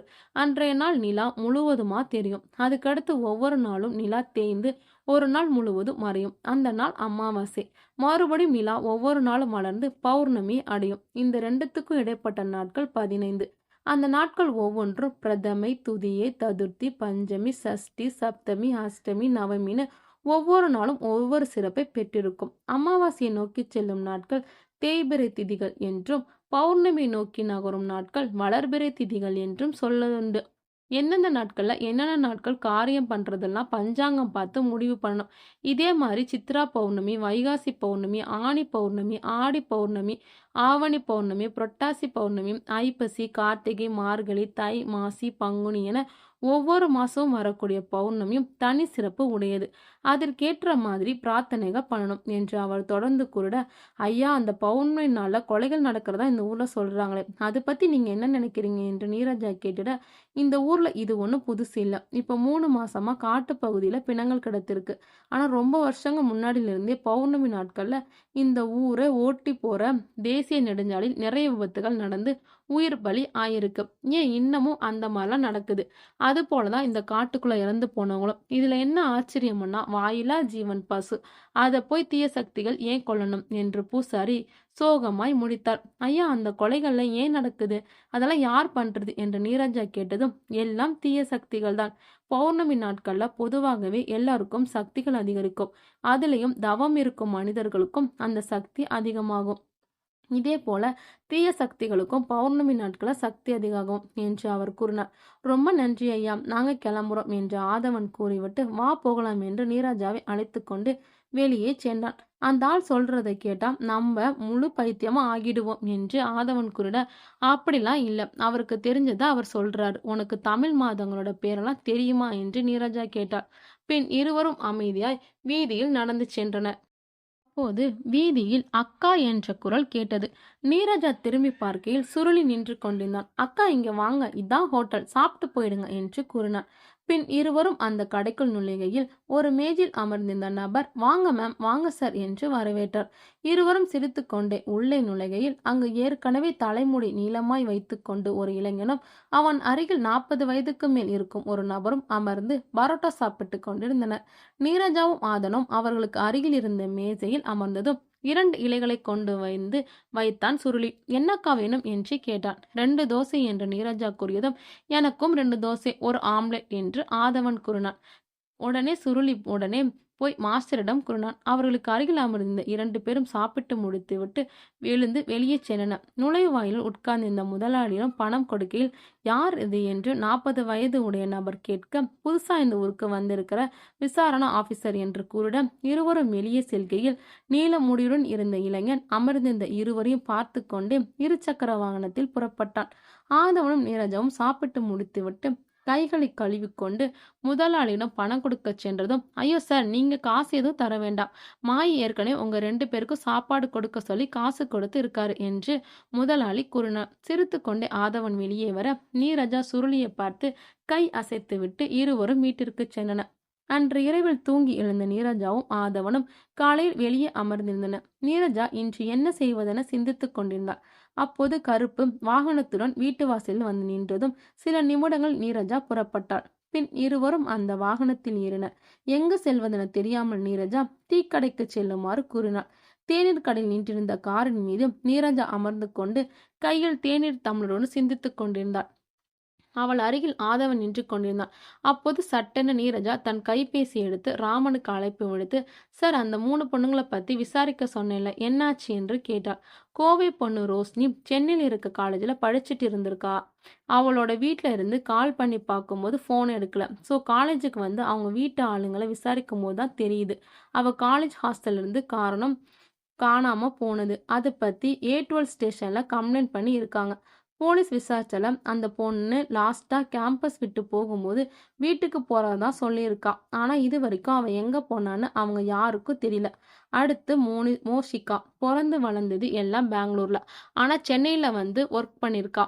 ஆபீஸ்ல ஒரு பையனை லவ் பண்ணி மேரேஜ் ஆகி 2 வருஷத்துல அந்த பையனை டிவோர்ஸ் பண்ணி இருக்கா. இப்ப அதே கம்பெனில தான் ஒர்க் பண்றா. அவ லாஸ்ட் எண்ட்ல பார்ட்டி போறதா சொல்லி லீவ் எடுத்திருக்கா. அதுக்கப்புறம் ஆஃபீஸுக்கு வரவே இல்லை. ஃபேமிலி மெம்பர்ஸ் யாரும் இல்லைன்றதுனால கம்ப்ளைண்ட் எதுவும் யாரும் பண்ணல. அந்த கேரளா பொண்ணு மாலு பத்தி தான் விசாரிக்க சொல்லியிருக்கேன் என்று ராமன் கூறியதும், வேணாம் சார், எதுவும் விசாரிக்க வேணாம். அதுவும் இது போல ஏதாவது வீடு இல்லாத எண்டிங்ல தான் முடியும். நாம தப்பான ரூட்ல விசாரிக்கிறோம் சார் என்று கூறிய நீரஜா, சார் நான் அப்புறமா கால் பண்றேன் என்று கூறிவிட்டு அழைப்பை துண்டித்தார். பின் சிந்தித்தபடியே தேநீர் அருந்தியவள் சாலையினை வேடிக்கை பார்த்தாள். ஒரு ஸ்கூட்டரில் 2 பெண்கள் நைட் ட்ரெஸ் ஆடைகளை உடுத்திக்கொண்டு செல்வதை கவனித்தாள். சட்டென ஆதவனிடம், அந்த ஃபைல்ஸை எடுத்துக்கிட்டு வாங்க ஆதவன் என்று நீரஜா கூறியதும், காருக்குள் இருந்த ஃபைல்களை எடுத்துக்கொண்டு வந்து நீரஜாவிடம் கொடுத்துவிட்டு அவளிடமிருந்து தேநீர் டம்ளர்களை ஆதவன் வாங்கினான். பின் மீண்டும் அந்த 3 பெண்களின் புகைப்படத்தை பார்த்தாள். அதில் அந்த பெண்கள் அணிந்திருந்த உடைகள் யாவும் ஒன்று போலவே இருந்தது. ஏதோ சிந்திக்கும்படி இருந்தவள் காரில் இருந்து இறங்கி அங்கிருந்து தேநீர் கடைக்காரரிடம், அண்ணா, இங்கே ஏதாவது ரெஸ்டாரண்ட் இருக்கா என்று கேட்டார். அவர் விழி பிதுங்கி திரு திருவென முழிக்க, அண்ணா, இங்கே வெளியூர்காரங்க வந்து சுத்தி பார்க்கறதுக்கு தங்குற ஏதாவது இருக்கா என்று ஆதவன் கேட்டார். இருக்குப்பா, எஸ்ஆர் ஐயாவோட எஸ்டேட் இருக்குப்பா என்று அந்த தேநீர் கடைக்காரர் கூறினார். தேங்க்ஸ்ண்ணா என்று ஆதவன் கூறினார். நீரஜா ஆதவனை பார்த்திடம் ஆதவன் கெத்து காட்டினான். ஃபர்ஸ்ட் மாயி சாரை நீங்க வர சொல்லுங்க, அப்புறம் அந்த எஸ்டேட் பத்தி விசாரிங்க என்று நீரஜா கூறினார். நீரஜா கூறியதை ஆதவன் செய்து கொண்டிருந்தான். நீரஜா சிந்தித்துக் கொண்டிருந்தாள். சில நிமிடங்களில் மாய் அங்கு வந்தார். சார், எஸ்ஆர் எஸ்டேட்டுக்கு இமிடியட்டா போகணும் என்று நீரஜா கூறியதும், மேடம், அவர் ரொம்ப பெரிய ஆளு, அங்க போகணும்னா ஸ்டேஷன் இன்ஸ்பெக்டர் கிட்ட கேட்கணும் என்று மாயி பயந்தவாறே கூறிட, எஸ்ஆர் எஸ்டேட்டோட ஓனர் குப்புசாமி உண்மையிலே எஸ்ஆர் ராமலிங்கம் தான் ஓனர். ஆனா குப்புசாமின்னு அவரோட பினாமி பேர்ல அந்த எஸ்டேட்டை ரன் பண்ணிட்டு இருக்காரு. எஸ் ராமலிங்கம் இந்த தொகுதியோட அரசியல்வாதிகளை முக்கியமானவர். ஆனா இதுவரைக்கும் எந்த பதவியிலும் இருந்தது இல்லை. ஆனால் இந்த தொகுதியோட எம்எல்ஏ, எம்பி, மாவட்டம் கவுன்சிலர்னு எதுவா இருந்தாலும் அவர் தான் முடிவு பண்ணும். அந்த அளவுக்கு அரசியல் செல்வாக்கு உடையவர் என்று ஆதவன் கூறினார். அதை கேட்டதும் நீரஜா சிந்தித்தாள். என்ன மாயி சார், உங்க இன்ஸ்பெக்டரை கேட்டுட்டு தான் அங்க போகணுமா, இல்ல நம்ம தனியாவே போலாமா என்று கேட்டதும் ஆதவன் சில நிமிடங்களை எஸ்ஆர் பற்றி இவ்வளவு கூறியுள்ளான். அவனால் இன்னும் என்னவெல்லாம் பண்ண முடியும் என்று மாயி யோசித்தார். வாங்க மேடம், நாம அங்க போவோம். ஆனா இன்ஸ்பெக்டர் கேட்டா என்ன எதுவும் மாட்டி விடாதீங்க என்று மாயி கூறிட நீரஜா சிரித்தாள். பின் அனைவரும் காரில் ஏறி அமர்ந்தனர். மரப்பலகையிலான அலங்கார வளைவில் எஸ்ஆர் எஸ்டேட் என்ற எழுத்துக்கள் இடம்பெற்றிருந்தது. அதில் பசுமையான கொடிகள் வளர்ந்திருந்தன. காரை நேராக அங்கிருந்த அடுக்குமாடி ஹோட்டலின் நுழைவாயிலில் கொண்டு சென்று கருப்பன் நிறுத்தினான். காரில் இருந்து நீரஜா, ஆதவன், மாயி ஆகிய 3 பேரும் இறங்கினர். நீரஜா அந்த ஹோட்டலை சுற்றியிருந்த இடத்தை ஒரு பார்வையிட்டார். பின் நீரஜா வரவேற்பில் இருந்த பெண்ணிடம், இந்த ஹோட்டலோட ஃபுல் சிசிடிவி ஃபுட்டேஜ் வேணும், கூடவே இந்த ஹோட்டல் இருக்கிற இடத்தோட ப்ளூ பிரிண்ட்டும் வேணும் என்று கேட்டாள்.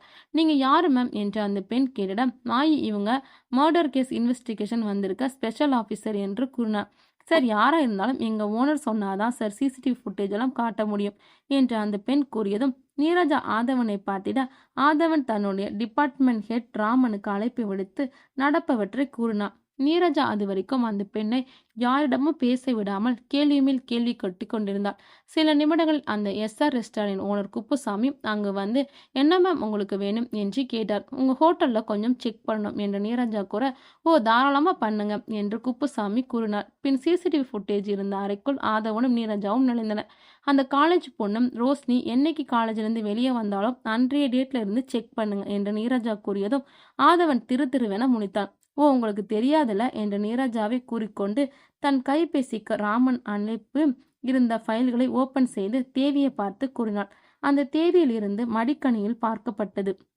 அதில் அவள் ரோஷினி காணாமல் போன அடுத்த நாள் இந்த ஹோட்டலுக்குள் அவள் வருவது பதிவாகி இருந்தது. அந்த காட்சியை ஜூம் செய்து தன் கைபேசியில் நீரஜா பதிவிறக்கம் செய்து கொண்டாள். அந்த பெண் எப்போது வெளியே செல்கிறாள் என்பதை நீரஜா பார்க்க சொன்னாள். ஆனால் அவள் ஹோட்டலை விட்டு வெளியே செல்வது போன்ற காட்சிகள் அதில் இல்லை. அடுத்து உயிரிழந்த பெண் மோசிகா அந்த சிசிடிவி காட்சியில் தெரிந்தாள். ஸ்டாப் பண்ணுங்க என்று நீரஜா கூறி ஜூம் செய்து பார்க்கையில் அது மோசிகா என்பதை உறுதி செய்து கொண்டாள். நீரஜா உடனே கைபேசியில் வைத்திருந்த ஃபைலில் காணாமல் போன தேதியை பார்க்கையில் சென்னையில் இருந்து புறப்பட்ட அடுத்த நாள் காலையில் மோசிகா இந்த ரெஸ்டாரண்ட்டுக்கு வந்திருக்கிறாள். அவளும் வெளியே செல்வது போன்ற சிசிடிவி காட்சிகள் இல்லை. 3வது பெண்ணான கேரளாவை சேர்ந்த மாலுவின் புகைப்படமும் சிசிடிவி காட்சியில் இருப்பதை பார்த்த நீரஜா ஏதோ சிந்தித்தாள். 3 பெண்களும் உள்ளே வரும் காட்சிகள் இருக்கிறது. ஆனால் வெளியே செல்லும் காட்சிகள் இல்லை. ஏன் என சிந்தித்தாள். அருகில் இருந்த ஆதவன், நீங்க ஏன் பகல் சிசிடிவி ஃபுட்டேஜை மட்டும் ப்ளே பண்றீங்க? நைட் ஃபுட்டேஜ் காட்ட மாட்டீங்க என்று அங்கிருந்து ஆபரேட்டரை கேட்டார். சார், இங்க நைட்ல சிசிடிவி ஒர்க் ஆகாது. ஸோ பகல் ஃபுட்டேஜ் மட்டும்தான் இருக்கும் என்று அவர் கூறியதும், அப்ப அந்த 3 பொண்ணுங்களும் நைட்ல தான் மிஸ் ஆகியிருக்கணும் என்று நீரஜா நினைத்தாள். ஆனால் ஏன் இந்த ஹோட்டலுக்கு வரும் இந்த 3 பெண்களை மட்டும் கொல்ல வேண்டும்? அவர்கள் ஏன் இங்கு வந்தார்கள்? இங்கிருந்து எப்படி அந்த காட்டுப்பகுதிக்கு சென்றிருப்பார்கள் என்ற கேள்விகள் அவளுக்குள் தோன்றியது. அப்போது சட்டென ஆதவன், இந்த 3 பொண்ணுங்களும் இந்த ஹோட்டலுக்குள்ள வர டேஸை நோட் பண்ணுங்க. அப்புறம் அவங்க எத்தனை நாளுக்கு பிறகு பௌர்ணமியில் இறந்து போனாங்களோ அதையும் நோட் பண்ணுங்க.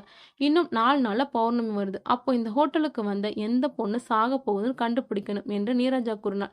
பின் அவள் ஏதோ தப்பு நடப்பதாகவும் எதையோ தான் சரியாக விசாரிக்கவில்லை என்று மனதிற்குள் நினைத்து கொண்டாள்.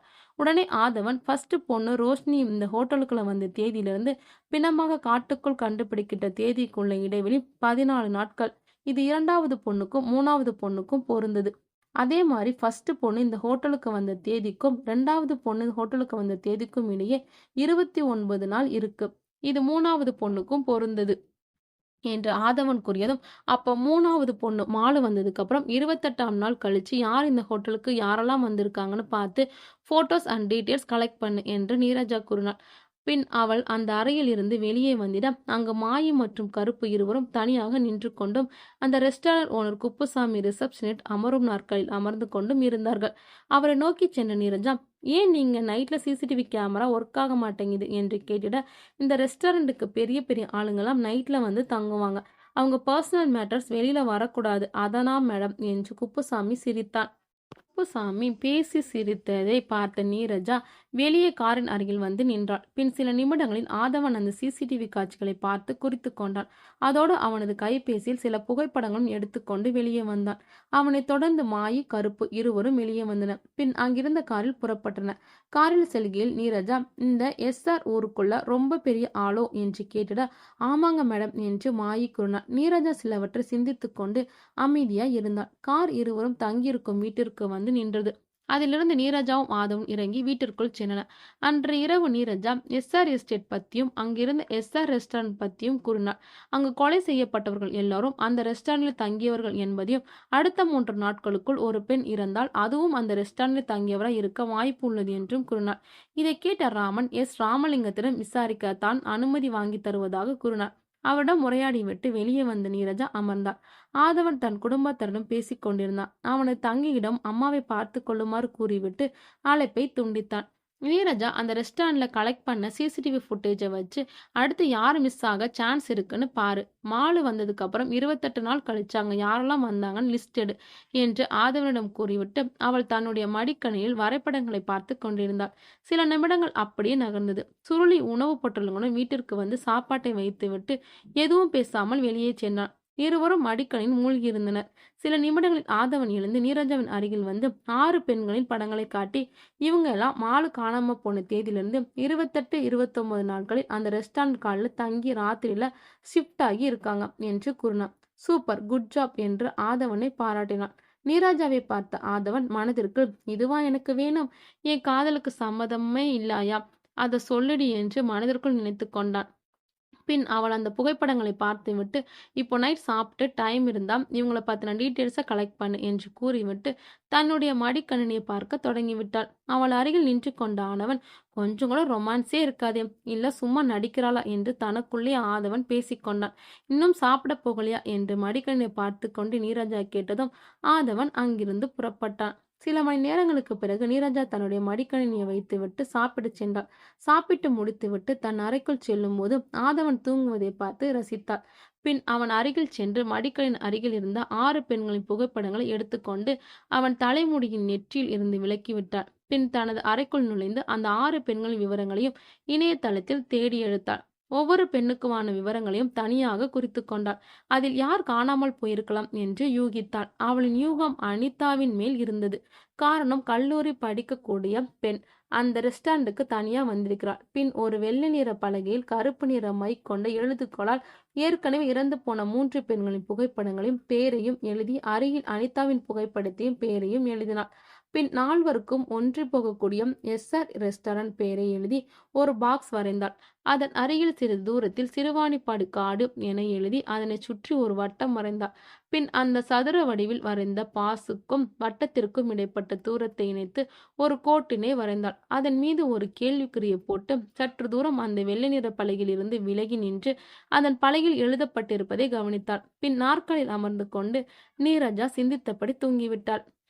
நீரஜாவின் கைபேசிக்கு மாய் 2 முறை அழைப்பு விடுத்தும் அதை அவள் எடுக்கவில்லை. அவள் நாற்காலியில் அமர்ந்தபடி தூங்கிக் கொண்டிருக்க மாய் அடுத்ததாக ஆதவன் கைபேசிக்கு அழைப்பு விடுத்து ஆதவனிடம் நடந்தவற்றை கூட வீட்டிற்கு கருப்பை அனுப்பிவிடுமாறு கூறிவிட்டு கைபேசியின் அழைப்பை துண்டித்தான்.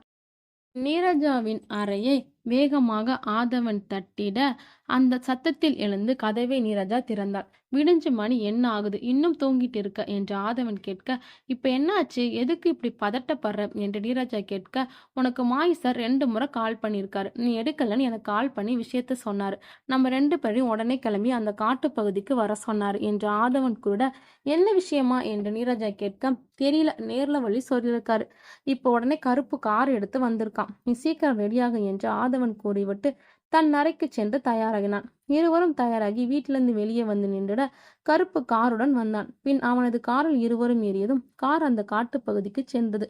அங்கு சில மனிதர்கள் கூட்டமாகவும் காவலர்கள் சிலரும் நின்றிருக்க ஒரு ஆம்புலன்ஸ் வேன் ஒன்று அவர்களுக்கு நிற்கும் இடத்திற்கு அருகில் வந்து நின்றது. ஆம்புலன்ஸில் இருந்து ஸ்ட்ரெக்சருடன் இருவர் கூட்டத்தை நோக்கி சென்றிட நீரஜாவும் ஆதவனும் அவர்கள் அருகில் சென்றனர். இருவரையும் பார்த்த மாய், வாங்க மேடம் என்று சல்யூட் அடித்தார். அதனை தலை அசைவில் ஏற்றுக்கொண்ட நீரஜா, நீங்க கொஞ்சம் வெயிட் பண்ணுங்க என்று ஸ்ட்ரெக்சருடன் வந்த இருவரையும் பார்த்து கூறினார். பின் அங்கிருந்த போலீசாரை கடந்து பச்சை நிறத்துடன் இருந்த புல்வெளி பரப்பில் கருப்பு நிறமுடைய நைட் ட்ரெஸ் அணிந்த அனிதாவின் பிணத்தை பார்த்தார். அதன் அருகில் ஒரு பசுமாடு இறந்து கிடப்பதையும் பார்த்தார். ஆதவன் அந்த இரு பிணங்களை புகைப்படம் எடுத்தான். ஃபர்ஸ்ட் யார் பார்த்தது என்று நீரஜா கேட்க, இந்த பெரியவர் மேடம் என்ற நீரஜா முன்பு மாடுகளை காட்டிற்குள் செல்லாமல் கவனித்துக் கொண்டிருந்த பெரியவரிடம் பேசினார். அல்லவா, அந்த பெரியவர் மாயை காட்டினார். அவரை பார்த்து நீரஜா, ஐயா இந்த பிணங்கள் எப்ப பார்த்தீங்க என்று கேட்டதும், நான் என்னுடைய வீட்டில இருந்து வெளியே பார்க்கும்போது இங்க ஒரு நாய் நின்று கத்திக்கிட்டே இருந்துச்சு. ஏன் நாய் குறைக்குதுன்னு கிட்ட வந்து பார்த்தேன். 2 பிணம். உடனே அந்த பக்கம் போய் ஊர்க்காரங்கிட்ட சொல்லி போலீஸுக்கு தகவல் சொல்ல சொன்னேன் என்று அவர் கூறினார். பின் அந்த பிணங்களை பார்த்த நீரஜா, 2 டெத் பாடிஸையும் இம்மிடியட்டா போஸ்ட்மார்ட்டம் பண்ண சொல்லுங்க என்று நீரஜா கூட, மேடம் மாட்டுக்கு போஸ்ட்மார்ட்டம் பண்ணணுமா என்று கேட்க நீரஜா மாயை சந்தேகமாக பார்த்தார். இது என்ன கேள்வி, இதுக்கு முன்னாடி இறந்து போன எந்த மாட்டுக்கெல்லாம் போஸ்ட்மார்ட்டம் பண்ணலையா என்று நீரஜா கேட்ட, இல்லை மேடம், வெட்டினரி டாக்டர் வந்து பார்க்க சொன்னோம், அவர் மூச்சடைப்பால இறந்திருக்கும்னு சொல்லிட்டாரு, அதனால போஸ்ட்மார்ட்டம் பண்ணணுமா, 3 மாட்டையும் பள்ளம் தோண்டி புதைச்சிட்டோம் என்று மாயை கூறியதும் நீரஜா திரும்பி ஆதவனை பார்த்து, என்ன ஆதவன், நீங்க அன்னைக்கு ஃபைல்ஸை படிக்கும் போதே இதை பத்தி ஏன் சொல்லலை என்று கேட்டாள். அவன் அமைதியா இருக்க, எனக்கு என்ன பண்ணுவீங்கன்னு தெரியாது, இந்த 2 டெத் பாடிஸும் நாளைக்கு காலைல போஸ்ட்மார்ட்டம் ரிப்போர்ட் என் கைக்கு வரணும். சேம் டைம் நாளைக்கு நீங்க புதைச்ச 3 மாட்டையும் தோண்டி அதுக்கும் போஸ்ட்மார்ட்டம் பண்ணி அந்த ரிப்போர்ட்ஸும் எனக்கு வேணும் என்று நீரஜா கூறினாள். பின் அமைதியாய் காரின் அருகில் சென்று நின்று கொண்டிருந்தாள். அப்போது அவரின் அருகில் நின்றிருந்த காவலர்களில் ஒருவர் நெற்றியில் சந்தனத்தில் பட்டையிட்டு அதில் சிவப்பு நிற பொட்டு வைத்துக்கொண்டு கழுத்தில் ருத்ராட்சம் அணிந்து கொண்டிருந்தவர், எப்பவுமே பௌர்ணமியில தான் இந்த மாதிரி ரெட்டக்குளம் நடக்கும், இந்த முறை பௌர்ணமிக்கு 2 நாள் முன்னாடி நடந்துருச்சு என்று கூறினார். ஹலோ மிஸ்டர், உங்க டியூட்டியை மட்டும் பாருங்க, தேவையில்லாம எதுவும் பேசாதீங்க என்று நீரஜா கூறினார். பின் ஆம்புலன்ஸ் அங்கிருந்து புறப்பட்டது. அதன் பின் ஒரு காரில் கால்நடை மருத்துவ குழு அங்கு வந்தது. பின் அங்கு இறந்து கிடந்த மாட்டை சுற்றி ஒரு வெள்ளை துணி கட்டப்பட்டு மாட்டிற்கு பிரேத பரிசோதனை செய்யப்பட்டது. சில நிமிடங்களில் கடந்தும் மருத்துவர் ஒருவர் நீரஜாவை நோக்கி வந்து, மாடு இருந்தது நேச்சுரல் டெத் போலதான் இருக்கு, இப்போ மாட்டோட பிளட் சாம்பிள் எடுத்துட்டு லேபுக்கு டெஸ்ட்டுக்கு கொடுத்து இருக்கோம், அது வந்தோடனே ரிப்போர்ட் ரெடி பண்ண முடியும் என்று கூறினார். ஓகே டாக்டர், நீங்கள் ப்ரொசீஜரை ஃபாலோ பண்ணுங்க என்று நீரஜா கூறினார். அதேபோல் ஏற்கனவே புதைக்கப்பட்ட இடத்திலிருந்து கிடைத்த மாட்டின் அழுகிய சதை பகுதி, எலும்பு போன்றவர்களை கொண்டும் சோதனை நடத்த மருத்துவ குழுவினர் முடிவெடுத்தனர்.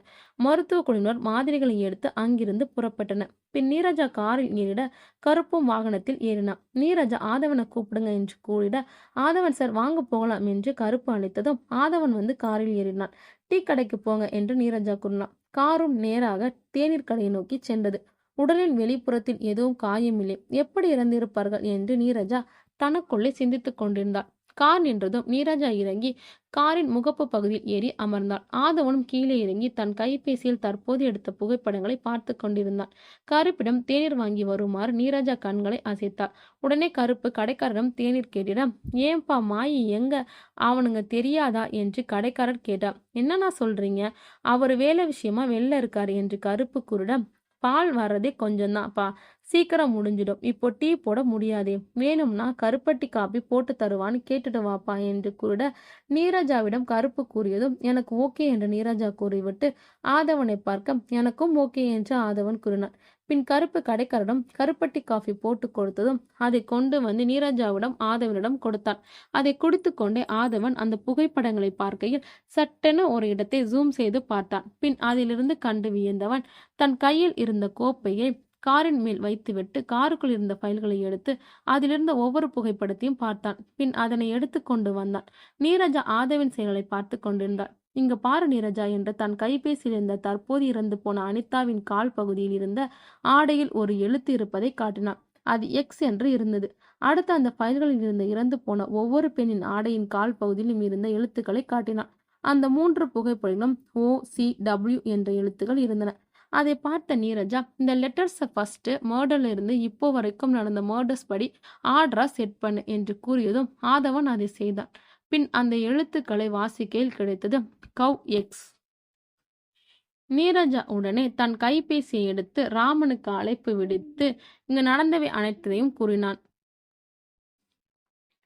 முக்கியமா அந்த SR ரெஸ்டாரண்ட் பற்றியும் அதற்கும் அந்த காட்டுப்பகுதிக்கும் ஏதோ தொடர்பு உள்ளதாகவும் தற்போது பிணங்களின் ஆடையில் ஒரு ஆங்கில எழுத்துக்கள் இருந்தாகவும் இந்த 4 பிணங்கள் இருந்த ஆங்கில எழுத்துக்கள் ஒன்றிணைத்தால் கவ் எக்ஸ் கிடைப்பதாகவும் கூறினார். நீரஜா கூறுவதை கேட்ட ராமன் கவ் எக்ஸா என்று ஆச்சரியப்பட, சார் இதுக்கு முன்னாடி இதே போல ப்ராசஸ் எக்ஸ்னு ஒரு கேஸ் பற்றி ரொம்ப சீக்கிரட்டாக நம்ம டிபார்ட்மெண்ட் ஹைட்ஸ் மட்டும் இன்வெஸ்டிகேஷன் கேஸ் பற்றி நீங்கள் ஒரு டைம் என்கிட்ட சொல்லியிருக்கீங்க என்று நீரஜா கூறினார்.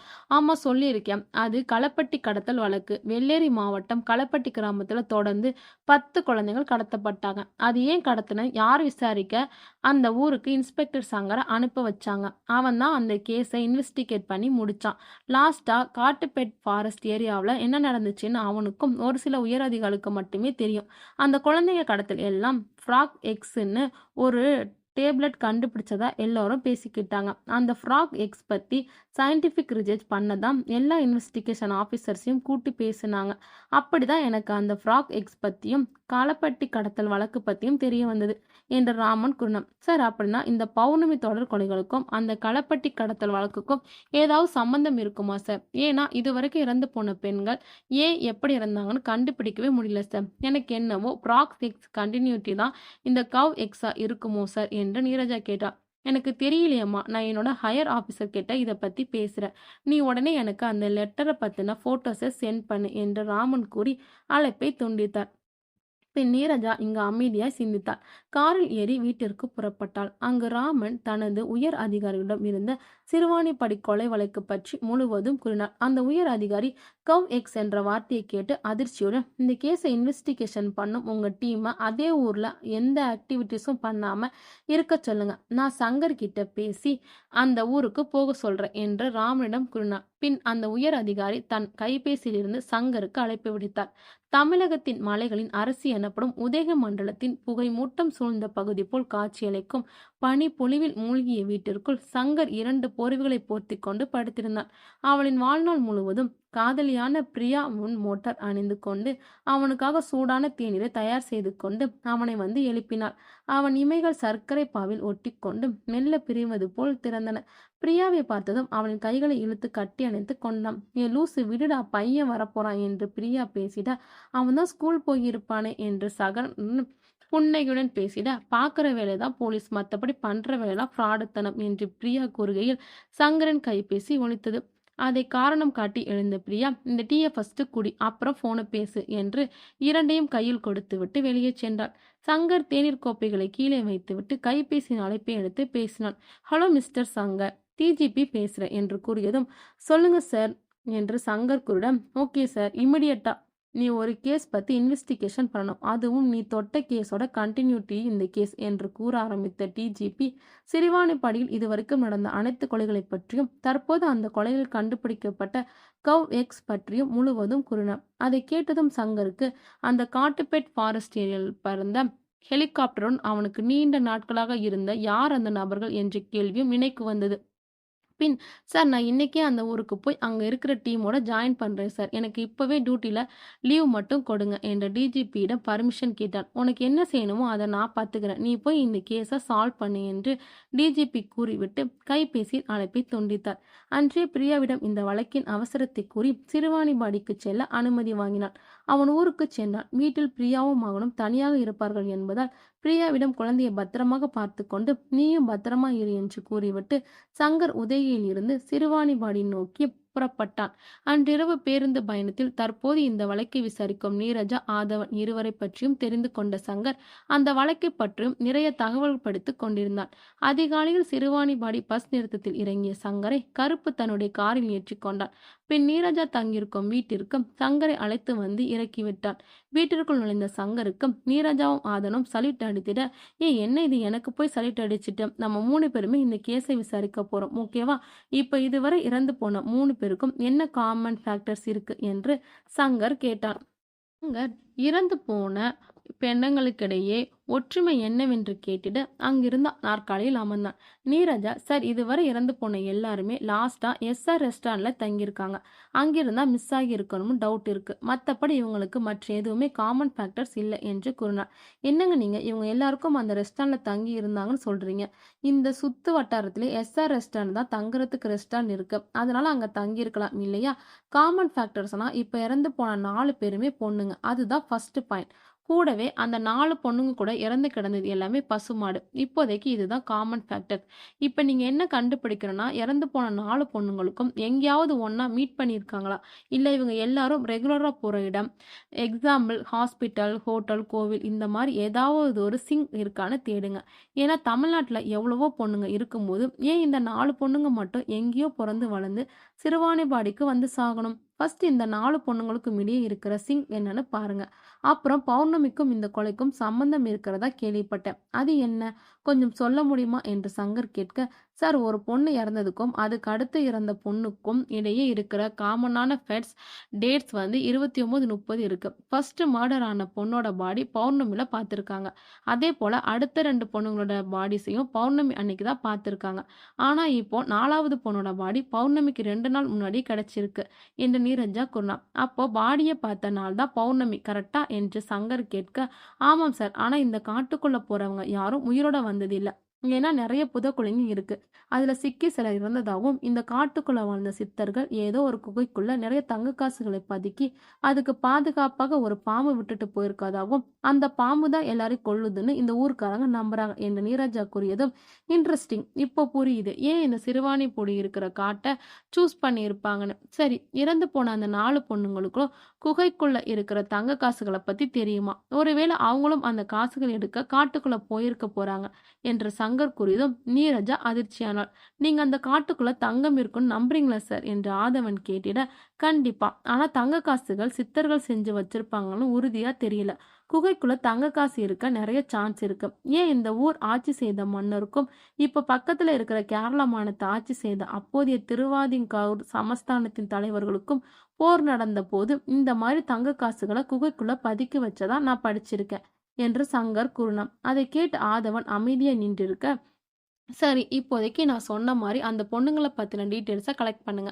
அப்புறம் இது வரைக்கும் இந்த கேஸ் பத்தின ஃபுல் டீட்டெயில்ஸை உங்க ஃபைல்களை எனக்கு கொடுங்க. அப்புறம் சூடா டீ கிடைச்சா யாரையாவது வாங்கிட்டு வர சொல்லுங்க என்று சங்கர் கூறினார். பின் அவன் அமர்ந்திருந்த இடத்தின் அருகில் இருந்த மேசையில் ஆதவன் எல்லா கோப்பைகளையும் கொண்டு வந்து வைத்தான். அந்த ஃபைல்களை முழுவதும் புரட்டி பார்க்க சங்கர் தொடங்கினான். சில நிமிடங்களில் கருப்பு தேநீர் குவளையுடன் வந்து சங்கருக்கு சல்யூட் அடித்துவிட்டு தேநீரை ஊற்றி கொடுத்தார். பின் உள்ளே மடிக்கணின் முன் அமர்ந்து கொண்டு இணையதளத்தில் தகவல்களை தேடிக்கொண்டிருந்த ஆதவனுக்கும் நீரஜாவுக்கும் தேநீர் கருப்பு ஊற்றி கொடுத்தான். அதனை குடித்துக் கொண்டிருக்கையில் ஆதவனின் கைபேசி ஒலித்தது. அதை எடுத்துக்கொண்டு உள்ளிருந்து வெளியே வந்த ஆதவன் நாற்காலில் அமர்ந்திருந்த சங்கரின் முன் பேசினான். சொல்லுங்க ஆண்டி. ஓ அப்படியா, நாங்க 2 ஒர்க்ல தான் இருக்கோம். ஸோ இப்போ எதுவும் பண்ண முடியாது. நான் ஒர்க்கெல்லாம் முடிச்சுட்டு கூப்பிட்றேன் ஆண்டி. நீங்க கொஞ்சம் சுமிய பார்த்துக்கோங்க. தனியா இருக்கா, ஏதாவது வேணுமான்னு கேட்டுக்கோங்க என்று கூறி அழைப்பை துண்டித்தான். அவன் பேசுவதை பார்த்த சங்கர், ஆதவன் நீங்க தப்பா எடுத்துக்கலாம்னா போன்ல யாருன்னு நான் தெரிஞ்சுக்கலாமா என்று சங்கர் கேட்டல. இதுல என்ன சார் இருக்கு, இப்போ பேசுனது நீரஜாவோட அம்மா என்று ஆதவன் கூறிட, அவங்க அம்மா ஏன் உனக்கு போன் அடிக்கணும் என்று சங்கர் கேட்க, அதுவா, நீரஜா அவங்க அம்மா கிட்ட பேசுறதுல, அப்புறம் நான் நீரஜாவோட ஃப்ரெண்டு போல என்று ஆதவன் கூறியதும், ஃப்ரெண்டு போலவா, அப்போ லவ்வரா என்று சந்தேகமாக சங்கர் கேட்டதும், சார் நீங்க வேற ஏன் சத்தமா பேசுறீங்க, அவகிட்ட என் லவ்வ சொல்லிட்டேன், ஆனா அவ பதிலே சொல்லாம இருக்கா. அவ என்னை விட 2 வயசுல பெரியவா, அதனால பதில் சொல்லாம இருக்காளா இல்ல உண்மையிலே என்ன அவளுக்கு பிடிக்கலையான்னு தெரியல என்று ஆதவன் நீண்ட நாள் பழகிய நண்பனிடம் பேசுவது போல் கூறினான். அது சிம்பிள் ஆதவன், உன்னை பிடிக்காமல் உன் கூட தங்கியிருக்கா, ஆனா நீரஜாவுக்கு உன்னோட லவ்வ அக்செப்ட் பண்ணிக்கல, ஏதோ ஒன்று டிஸ்டர்ப் பண்ணுது. ஃபர்ஸ்ட் நீ தான் அதை கண்டுபிடிக்க வேண்டியது அதுதான் என்று சங்கர் கூறி சிரித்திட ஆதவனும் சிரித்தான். சரி நீரஜா, ஏன் அந்த அம்மா கூட பேசுறது இல்ல, அப்புறம் போன்ல சுமின்னு யாரையோ பார்த்துக்க சொன்னியே, அது யாரு என்று சங்கர் கேட்க, சுமி என்னோட தங்கச்சி, நான் இங்க வந்து இருக்கிறதுனால என்னோட அம்மாவும் சுமியும் தனியா இருப்பாங்க, அதான் அவங்கள பார்த்துக்க சொன்னேன். நீரஜோட அம்மாவுக்கு புத்தகம் படிக்கிறதும் எழுதுறதும் ரொம்ப பிடிக்கும். இவளோட பிறந்த நாளைக்கு மிஸ் பண்ணாம ஏதோ ஒரு புத்தகம் எழுதுற வேலையில பிஸியா இருந்துட்டாங்க, அதனால நீரஜாவுக்கு அவங்க மேல கோபம் என்று ஆதவன் கூறியதும், ஓ ரொம்ப பெரிய விஷயம், அவங்க புத்தகம்லாம் எழுதுறாங்கன்னு நிறைய விஷயம் அவங்களுக்கு தெரிஞ்சிருக்குமே என்று கூறிய சங்கர், அவங்களுக்கு போன் போடுங்க என்று ஆதவனிடம் கூறினார். ஆதவன் நீரஜாவின் அம்மாவிற்கு அழைப்பு விடுத்து சங்கரிடம் பேசுமாறு கூறி கைபேசியை கொடுத்தான். சங்கர் பொதுவாக அவரிடம் பேசிவிட்டு, மேடம் நீங்க இந்த புதையல் பத்திலாம் என்ன நினைக்கிறீங்க, அப்புறம் இந்த பௌர்ணமினால கொலையெல்லாம் நடக்குதுன்னு சொல்றாங்களே, அதை பத்தி ஒரு எழுத்தாளரா உங்க கருத்து என்ன என்று சங்கர் கேட்டான். பொதுவா பௌர்ணமியில எல்லாருக்குமே ஒருவித சக்தி உண்டாகும். ஏன்னா அன்னைக்கு நிலவோட ஒளி மிக பிரகாசமா இந்த பூமியில விழும். அப்ப நிறைய சின்ன சின்ன உயிரினங்கள் எல்லாம் பெரிய உயிரினங்கிட்ட இருந்து தங்களை பாதுகாத்து கொள்ள வெளியில வர்றதே கிடையாது. அந்த மாதிரி சமயத்துல நம்ம புதருக்குள்ள ஒளிந்திருக்கிற விலங்குகளை தெரியால தீண்டினா கூட அதுங்க நம்ம கடிச்சிடும். அப்புறம் நிறைய சாலை விபத்துகள் பௌர்ணமியில நடக்குதுன்னு அதுக்கு காரணம். வாகன ஓட்டுகளின் கண்களுக்கு விழும் பிரகாசமான ஒளியால அவங்களோட கவனம் சிதறடிக்கப்படுறதுனால விபத்துகள் நடக்குது. பிறகு நீங்க கேட்ட மாதிரி புதையல்களை எடுத்துட்டீங்கன்னா, பண்டைய காலங்கள் எதிரி நாடுகளுக்கு பயந்து தங்களுடைய நாட்டு செல்வங்களை பதுக்கி வச்சிருந்தாங்க. காலப்போக்கில் அதுவே புதையல்னு சொல்றாங்க. அப்புறம் இப்ப நீங்க இருக்கிற ஊர்ல கூட ஒரு குகையில புதையல் இருக்கிறதா ஒரு புத்தகம் இருக்கு. பேர் எனக்கு சரியா தெரியல. இதுல என்ன கவனிக்க வேண்டியதுன்னா, நிறைய எழுத்தாளர்கள் அவங்களோட கற்பனைக்கு இந்த நிகழ்வுகளை எடுத்துக்கிட்டு புதையலையும் பௌர்ணமியும் சேர்த்து கதைகள் எழுதுறாங்க. நிறைய எழுத்தாளர்கள் அந்த மாதிரி கதைகள்ல வெற்றியும் பெறுறாங்க. உதாரணத்துக்கு இந்திர சௌந்தரராஜன் இவர் எழுதின சமூக நீதி காதல் கதைகளை விட இவரோட அமானுஷ்ய புத்தகங்கள் தான் இவருக்கு அடையாளமா மாறிடுச்சு என்று நீரஜாவின் அம்மா பேசிக் கொண்டிருக்க, போதும் மேடம், உங்களோட இன்ஃபர்மேஷன் எல்லாம் சூப்பர், இந்த ஊரை பத்தி ஒரு புக் வந்திருக்குன்னு சொன்னீங்களே, அதோட நேம் தெரியுமா என்று சங்கர் கேட்டிட, எனக்கு ஞாபகம் இல்லை, நீங்க வேணா அந்த ஊர் லைப்ரரியில போய் கேட்டு பாருங்க என்று நீரஜாவின் அம்மா கூறினார். பின் சங்கர் நன்றியை கூறிவிட்டு கைபேசி ஆதவனிடம் கொடுத்தான். நீரஜா அறைக்குள் இருந்து ஆதவனை அழைத்திட அவன் உள்ளே சென்றான். சங்கர் ஏதோ சிந்தித்தபடி அமர்ந்திருந்தான். சில நிமிடங்கள் சென்றவுடன் கருப்பு காரில் சங்கர் மட்டும் ஏறிக்கொண்டு அந்த ஊரில் உள்ள நூலகத்திற்கு சென்றான். உலகில் சிறந்த அறிவுக்கூடம் நூலகம்தான் என்பதை நிரூபிக்கும் வகையில் எண்ணற்ற புத்தகங்கள் அந்த நூலகத்தில் இடம்பெற்றிருந்தன.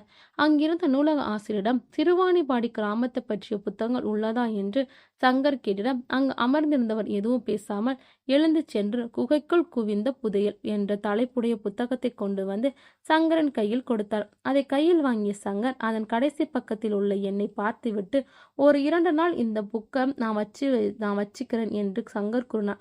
அங்கிருந்த ஒரு நோட்டில் கையெழுத்திட கூறினார். அந்த நோட்டில் புத்தகத்தின் தலைப்பையும் தேதியும் எழுதிய சங்கர் தன்னுடைய கையெழுத்தையும் அதில் போட்டுவிட்டு புறப்பட்டார். அங்கிருந்த காரில் வீட்டிற்கு வரும் நேரத்தில் பாதி பக்கங்களை படித்து முடித்து விட்டார். வீட்டிற்கு வந்தும் சங்கர் அந்த புத்தகத்தை வாசித்தான். அப்போது சுருளி இந்த முறை 3 பேருக்கு உணவை கொண்டு வந்து வைத்தான். அவனை பார்த்ததும் படிப்பை நிறுத்திய சங்கர் கண்களால் அவனுடன் பேசினான். பின் சுருளி, அக்கா சாப்பாடு வச்சிருக்கேன், சாப்பிடுங்க, உங்களுக்கும் தான் சாப்பாடு, சாப்பிடுங்க என்று சங்கரை பார்த்து கூறிவிட்டு வெளியே சென்றான். பின் ஆதவனும் நீரஜாவும் சாப்பிடுவதற்கு வந்து ஒன்றாய் அமர்ந்தனர்.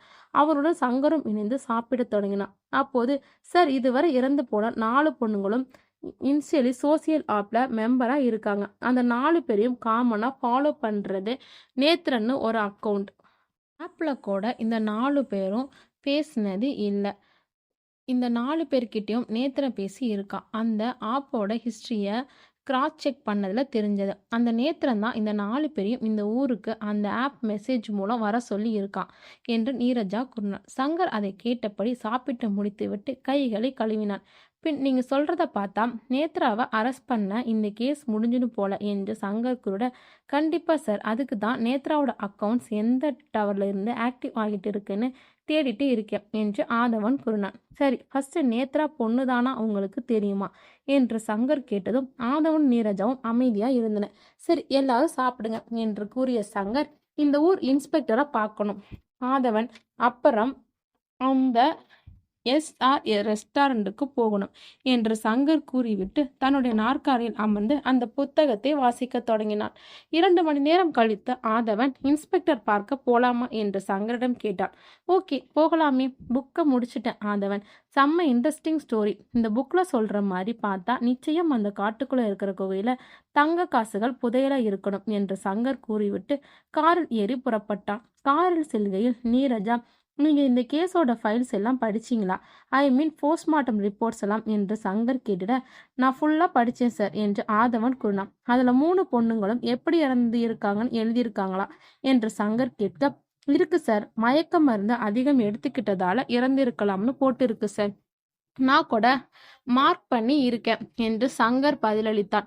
சூப்பர். பட் இந்த ரிப்போர்ட்ஸ்ல நீங்க ஒரு லைனை நோட் பண்ணலையே. அந்த லைன்ல என்ன போட்டு இருக்குன்னா, 3 பேரோட பாடிஸ்லயும் நார்மலா இருக்கிறத விட ஹார்மோன்ஸ் அதிகமாகவும் குறைவாகவும் இருந்திருக்குன்னு எழுதியிருக்காங்க. இதனால அவங்க இறந்திருக்க வாய்ப்பு இல்லையா என்று சங்கர் கேள்வி எழுப்பினான். ஆதவன் அந்த ஃபைல்களை வாங்கி அதில் சங்கர் மார்க் செய்துள்ள வரிகளை படித்து பார்த்தான். ஹார்மோன்ஸ் ஹை ஆகிறதால உயிரிழப்பு ஏற்பட சான்ஸ் இருக்குன்னு நீரஜா கூறினார். இந்த பாயிண்ட் டாக்டர் கிட்ட கேட்டு கிளியர் பண்ணிக்கணும். சரி, நேத்து இறந்ததா சொன்ன பொண்ணோட போஸ்ட்மார்ட்டம் ரிப்போர்ட்ஸ் எங்க? அப்புறம் மாடுகளோட ரிப்போர்ட்ஸ் எதுவும் இல்ல. சிம்பிளா மூச்சு திணறி இறந்திருக்கும் எழுதியிருக்கு என்று சங்கர் கேட்டார். சார், இன்னைக்கு ஈவினிங் அந்த 4வது பொண்ணு ரிப்போர்ட் வந்துடும் சார். வர இறந்து போன அந்த 4 மாடுங்களோட ரிப்போர்ட்ஸும் நாளை காலைல வந்துடும்னு நீரஜா கூறினார். அதை கேட்டு தலையாட்டிய சங்கர் கார் காவல் நிலையத்தில் நின்றதும் இறங்கினான். பின் மூவரும் உள்ளே நுழைகையில் மாய் அவர்களை வரவேற்றான். நேராக அந்த காவல் நிலையத்தில் இன்ஸ்பெக்டர் அமர்ந்திருக்கும் அறைக்குள் சென்ற சங்கர் அங்கு அமர்ந்திருந்த இன்ஸ்பெக்டருக்கு கைகளை உயர்த்தி வணக்கம் வைத்தான். நானும் இன்ஸ்பெக்டர் தான் என்று கூறியவரை எதிரே இருந்த நாற்காலியில் அமர்ந்தான். நீரஜாவும் ஆதவனும் வெளியே மாயுடன் பேசிக்கொண்டிருந்தனர். ஒண்ணுமில்ல சார், எஸ்ஆர் எஸ்டேட் ஓனர் எப்படி கவனிப்பாரு? ஏன் கேட்கிறேன்னா, வெளியில இருக்க பொண்ணு, செத்து போன பொண்ணுங்க எல்லாம் அங்க இருக்கிற ரெஸ்டாரண்ட்ல தான் தங்கி இருந்து இருக்காங்கன்னு ஆதாரத்தோட சொல்லுது. அதுக்கு தான் கேட்கிறேன், எப்படி கவனிப்பாரு என்று சங்கர் கேட்டான். சார், அதெல்லாம் எந்த குறை இல்லாம சிறப்பா செஞ்சிடுவாரு. அவரோட செய்கையால தான் இதுவரைக்கும் நானெல்லாம் சந்தோஷமா இருக்கேன் என்று எதிரே அமர்ந்தவர் கூறினார். சிரித்தபடி அவரோ, எப்போ சந்திக்கலாம் என்று சங்கர் கேட்டிட, அது நான் அவர்கிட்ட கேட்டுட்டு சொல்றேனே என்று அவர் கூறியதும் சங்கர் எழுந்திட எதிரே இருந்தவரும் எழுந்து கை கொடுத்து விட்டு சங்கர் வெளியே வந்தான். பின் கருப்பு காரை இயக்கிட சங்கர், ஆதவன், நீரஜா மூவரும் மௌனமா இருந்த, தம்பி காரை அந்த எஸ்ஆர் எஸ்டேட்டுக்கு விடு என்று கூறினார். சார், அங்க மறுபடியும் போகணுமா என்று நீரஜா கேட்டிட, இந்த முறை ரெஸ்டாரண்ட் உள்ள போக வேணாம், அந்த எஸ்டேட் சுத்தி இருக்கிற அவுட் சைட பார்க்க போறோம் என்று சங்கர் கூறினார். கார் நேராக அந்த எஸ்டேட்டுக்குள் நுழைந்தது. பின் மூவரும் இறங்கிட சங்கர் நேராக அங்கிருந்த பச்சை புல்வெளி பரப்பில் நடந்தாள். கூரைகளால் ஆன குட்டி குடில்கள் ஆங்காங்கே அமர்ந்திருந்தது. நிறைய வகையான தாவரங்கள் நல்ல வளர்ச்சியுடன் இருந்தது. சற்று பெரிய நீச்சல் குளமும் அதற்கு அருகில் சில உடை மாற்றும் அறைகளும் இருப்பதை கண்டான். இன்னும் சிறு தூரம் செல்கையில் ஊஞ்சல், வழுக்கு மரம் என விளையாட்டு உபகரணங்கள் நிறைந்த இடமாக அந்த பகுதி காட்சி தந்தது.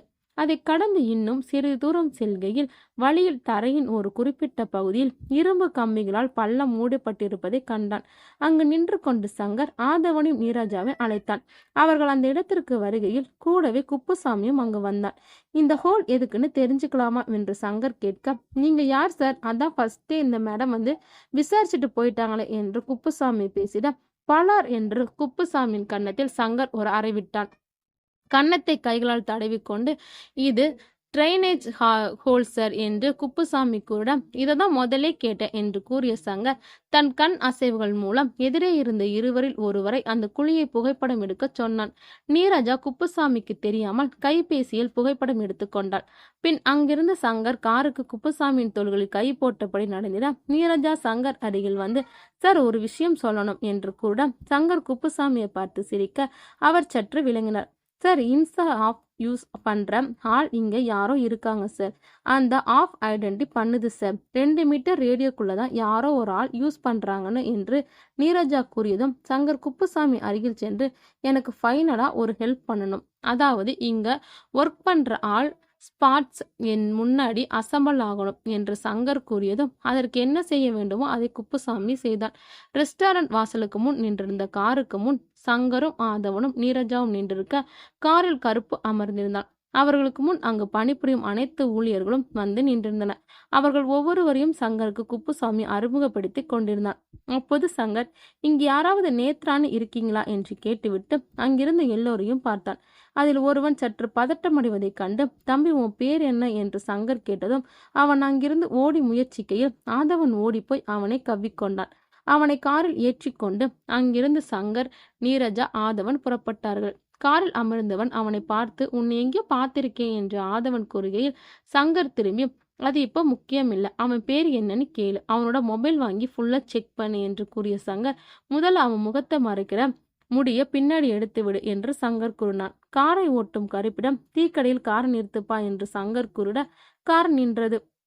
காரில் இருந்த அனைவரும் இறங்கிய அங்கு பிடித்த நீண்ட முடியை உடையவன் கன்னத்தில் பலார் பலார் என்று 3 அறைகளை சங்கர் விட்டார். இங்க பாரு, உனக்கும் இந்த கேஸுக்கும் எந்த சம்மந்தம் இருக்காதுன்னு எனக்கு தெரியும்.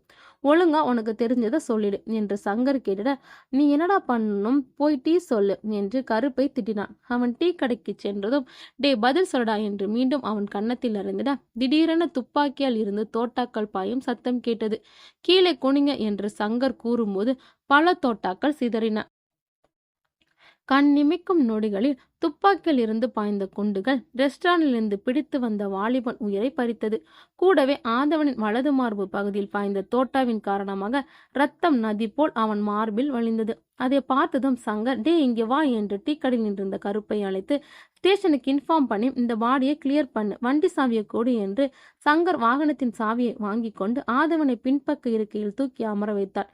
நீரஜாவின் கண்களிலிருந்து கண்ணீர் தாரை தாரையாக வழிந்தது. அவளின் வார்த்தைகள் ஆதவ் எழுந்திருடா டே எழுந்திருடா என்று இருந்தது. அதீத ரத்தம் வெளியேறியதால் ஆதவன் மயக்கம் அடைந்திருந்தான். காரை வேகமாக இயக்கிய சங்கர் மருத்துவமனை நோக்கி வாகனத்தை இயக்கினான். நீரஜா ஃபர்ஸ்ட் அழாத, அவனோட ஷர்ட்டை கழட்டி குண்டுபட்ட இடத்துல இறுக்கி கட்டு என்று சங்கர் குருட நீரஜா ஆதவனை தூக்கி அமர வைத்து அவன் அணிந்திருந்த சட்டையை கழட்டி காயத்தில் வைத்து கட்டினாள். சங்கர் சிறுவாணிப்பாடி காவல் நிலையத்திற்கு அழைப்பு விடுத்து 2 பேர் மோட்டார் சைக்கிள் முகமூடி அணிந்த நபர்கள் துப்பாக்கி சூட்டை நடத்தினர் என்றும் அவர்களை பிடிக்க எல்லை பகுதியிலும் சம்பவம் நடந்த இடத்திலும் தீவிர சோதனை மேற்கொள்ளுங்கள் என்றும் கூறினார். மருத்துவமனை முன் காரை நிறுத்தி கீழே இறங்கிய சங்கர் ஆதவனை தூக்கி கொண்டு தீவிர சிகிச்சை பிரிவில் சேர்த்தான். மருத்துவர்கள் உடனடியாக சிகிச்சையை மேற்கொண்டனர்.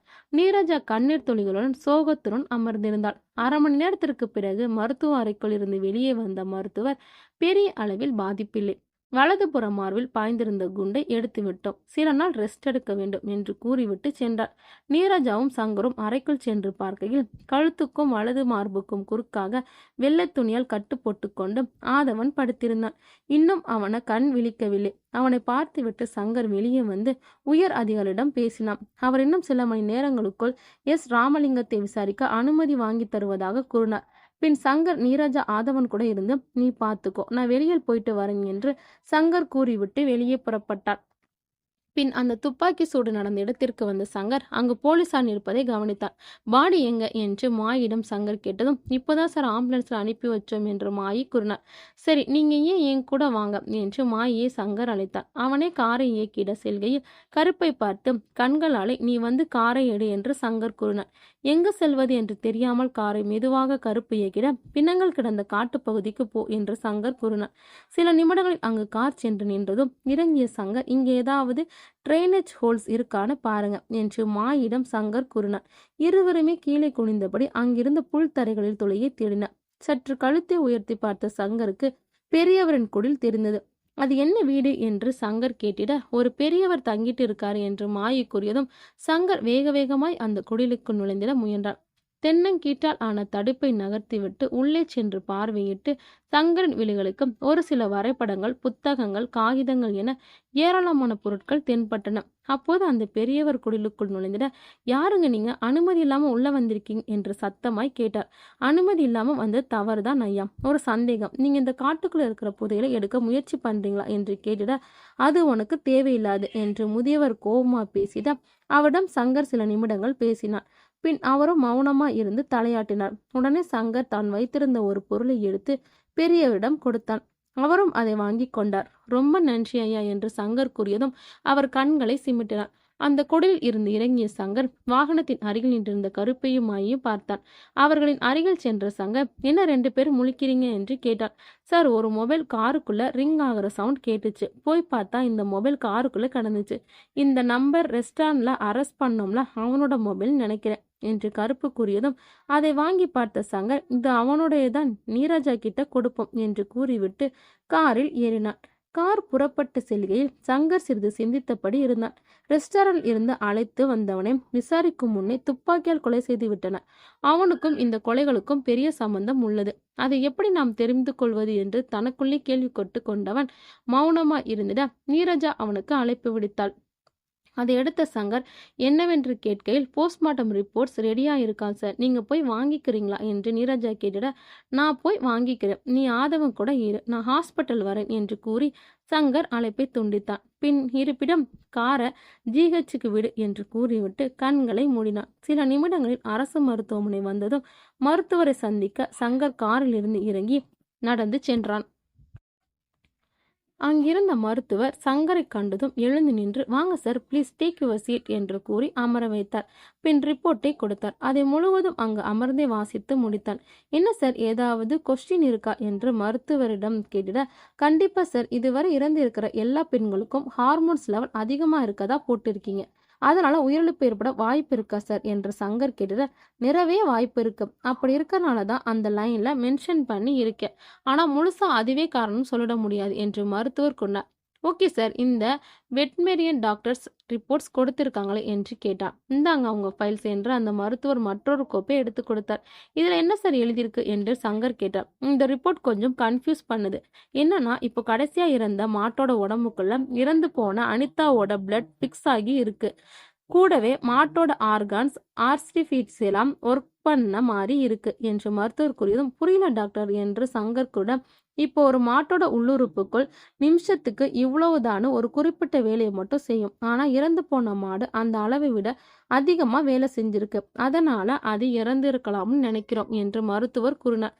சற்று சிந்தித்த டாக்டர் சங்கர், டாக்டர் ஃபர்ஸ்ட் சொன்னீங்களே பொண்ணோட பிளட்டு மாட்டோட உடம்புல கலந்துருக்குன்னு, எப்படி கலந்துருக்கும் என்று மருத்துவரிடம் கேட்க, மனிதர்களால் தான் கலந்திருக்கணும், ஆனா ஏன் இப்படி மனித ரத்தத்தை மாட்டுக்குள்ள கலந்துருக்காங்கன்னு தெரியல என்று மருத்துவர் சொன்னார். ஓகே, தேங்க்யூ டாக்டர், மற்ற 3 மாட்டோட பத்தி டீட்டெயில்ஸ் ஏதாவது கிடைச்சிருக்கா என்று சங்கர் கேட்க, அந்த மாட்டோம் பாடிஸ் எல்லாம் டிஸ்போஸ் ஆகியிருக்கறனால அவ்வளவா எதுவும் கண்டுபிடிக்க முடியல, என்னென்ன டெஸ்ட் எடுத்தவோ அதெல்லாம் ரிப்போர்ட்ஸ் இருக்குன்னு மருத்துவர் கூறினார். பின் சங்கர் அங்கிருந்து எழுந்து மருத்துவரும் நன்றி கூறி விடை பெற்றான்.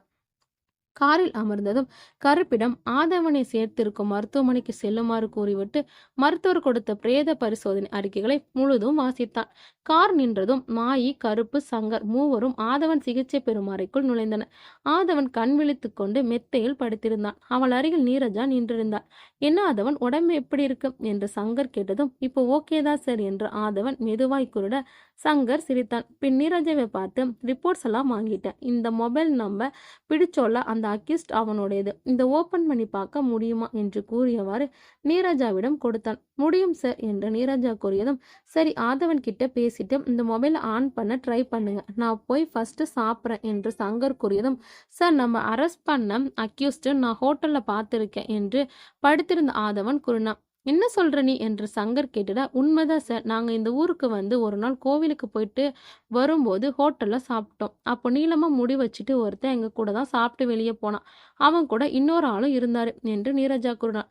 அப்ப அந்த ஹோட்டலுக்கு போவோம். நீ வா என்று சங்கர் கூறிட, நீரஜா ஆதவனை பார்த்தான். சார் கொஞ்சம் நீரஜா கிட்ட பேசணும் என்று ஆதவன் கேட்க, சங்கர் நீரஜாவிடம் இவன் மாயி சார் பார்த்துப்பாரு. இப்போ நீ பேசிட்டு சீக்கிரம் வா என்று கூறிவிட்டு வெளியே சென்னான். கூடவே கருப்பும் வெளியேறினான். நீரஜ்னா எனக்கு அடிபட்டத சுமிக்கிட்டையும் அம்மா கிட்டயும் சொல்லிடாத. முடிஞ்சா உங்க அம்மா கிட்ட கால் பண்ணி நீ பேசு என்று ஆதவன் கூறிட, நீரஜா அவனை பார்த்து எல்லாம் எனக்கு தெரியும். ஒழுங்கா நீ ரெஸ்ட் எடுக்கிற வேலையை பார் என்று கூறிவிட்டு, சார் கொஞ்சம் கூட இருந்து பார்த்துக்கோங்க என்று மாயிடம் கூறிவிட்டு நீரஜா வெளியேறினாள். கார் வேகமாக செல்கையில் அதன் உள் அமர்ந்திருந்த நீரஜா அக்யூஸ்டின் கைபேசி ஓபன் செய்ய முயற்சி செய்து கொண்டிருந்தார்.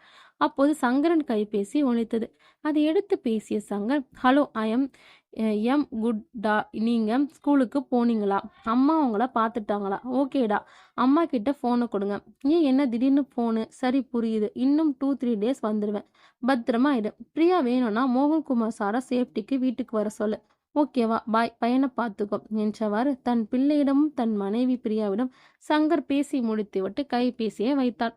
பின் அருகில் கார் ஓட்டிய கருப்பை பார்த்து, உனக்கு கல்யாணம் ஆயிடுச்சா கருப்பு என்று கேட்க, இப்போதான் சார் 3 மாசம் ஆகுது என்று கருப்பு சிரித்து கொண்டே கூட, பாரா அப்போ என்ஜாய் பண்றல வாழ்க்கையை என்று கூறி சங்கர் இருப்பின் தோள்களை தட்டி கொடுத்தான். கருப்பை காரை ஒரு பெட்ரோல் பங்கில் நிறுத்தி டீசல் போட்டுக்கொண்டு ஏர் செக் செய்து கொண்டு புறப்பட்டான். ஊருக்குள் சென்று கார் கோவில் தெருவில் உள்ள ஓட்டல் கடைக்கு முன் நின்றது. காரில் இருந்து சங்கரும் நீரஜாவும் இறங்கினர். நீரஜா அந்த கைபேசியின் கடவுள் சொல் இன்று திறந்திட புது புது முறைகளை கையாண்டார். சற்று அந்த முயற்சியை நிறுத்திவிட்டு சங்கருடன் ஹோட்டலுக்குள் நுழைந்தாள்.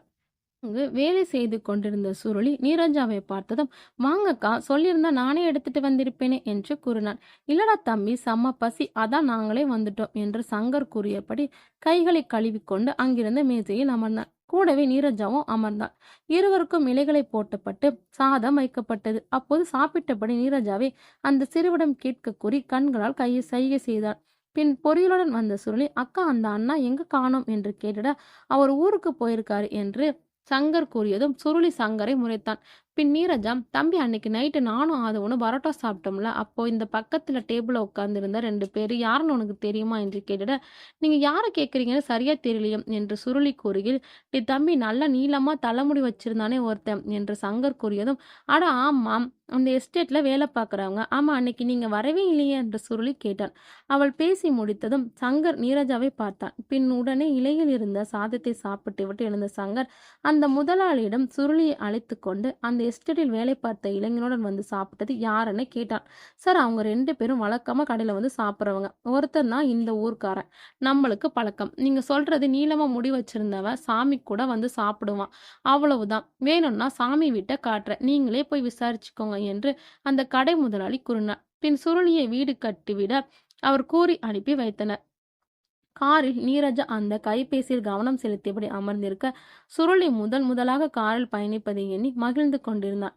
அவன் கருப்புக்கு வழி கூறுகையில், டே, நானும் இந்த ஊர்க்காரன் தாண்டா என்று கருப்பு சொல்லும்படி சுருளி வழி கூறினான். பின் ஒரு ஓட்டு வீட்டுல முன் காரை கருப்பு நிறுத்தினான். இந்த வீடு தான் நீங்க கேட்ட ஆளோட வீடு என்று சுருளி கூறியதும், சரி, நீ காரிலே இரு, கருப்பு நீ மட்டும் என் கூட வா என்று கூறிய சங்கர் காரில் இருந்து இறங்கினார். நீரஜா அந்த கைபேசியின் தொடுதிரையில் கடவுள் சொல் இல்லாமல் திறந்தாள். அந்த வீட்டின் கதவை சங்கர் தட்டிட ஒருவர் வந்து கதவை திறந்தார். சங்கரை பார்த்ததும் அவரின் முகத்தில் ஒருவித பதற்றம் தொற்றிக்கொண்டது.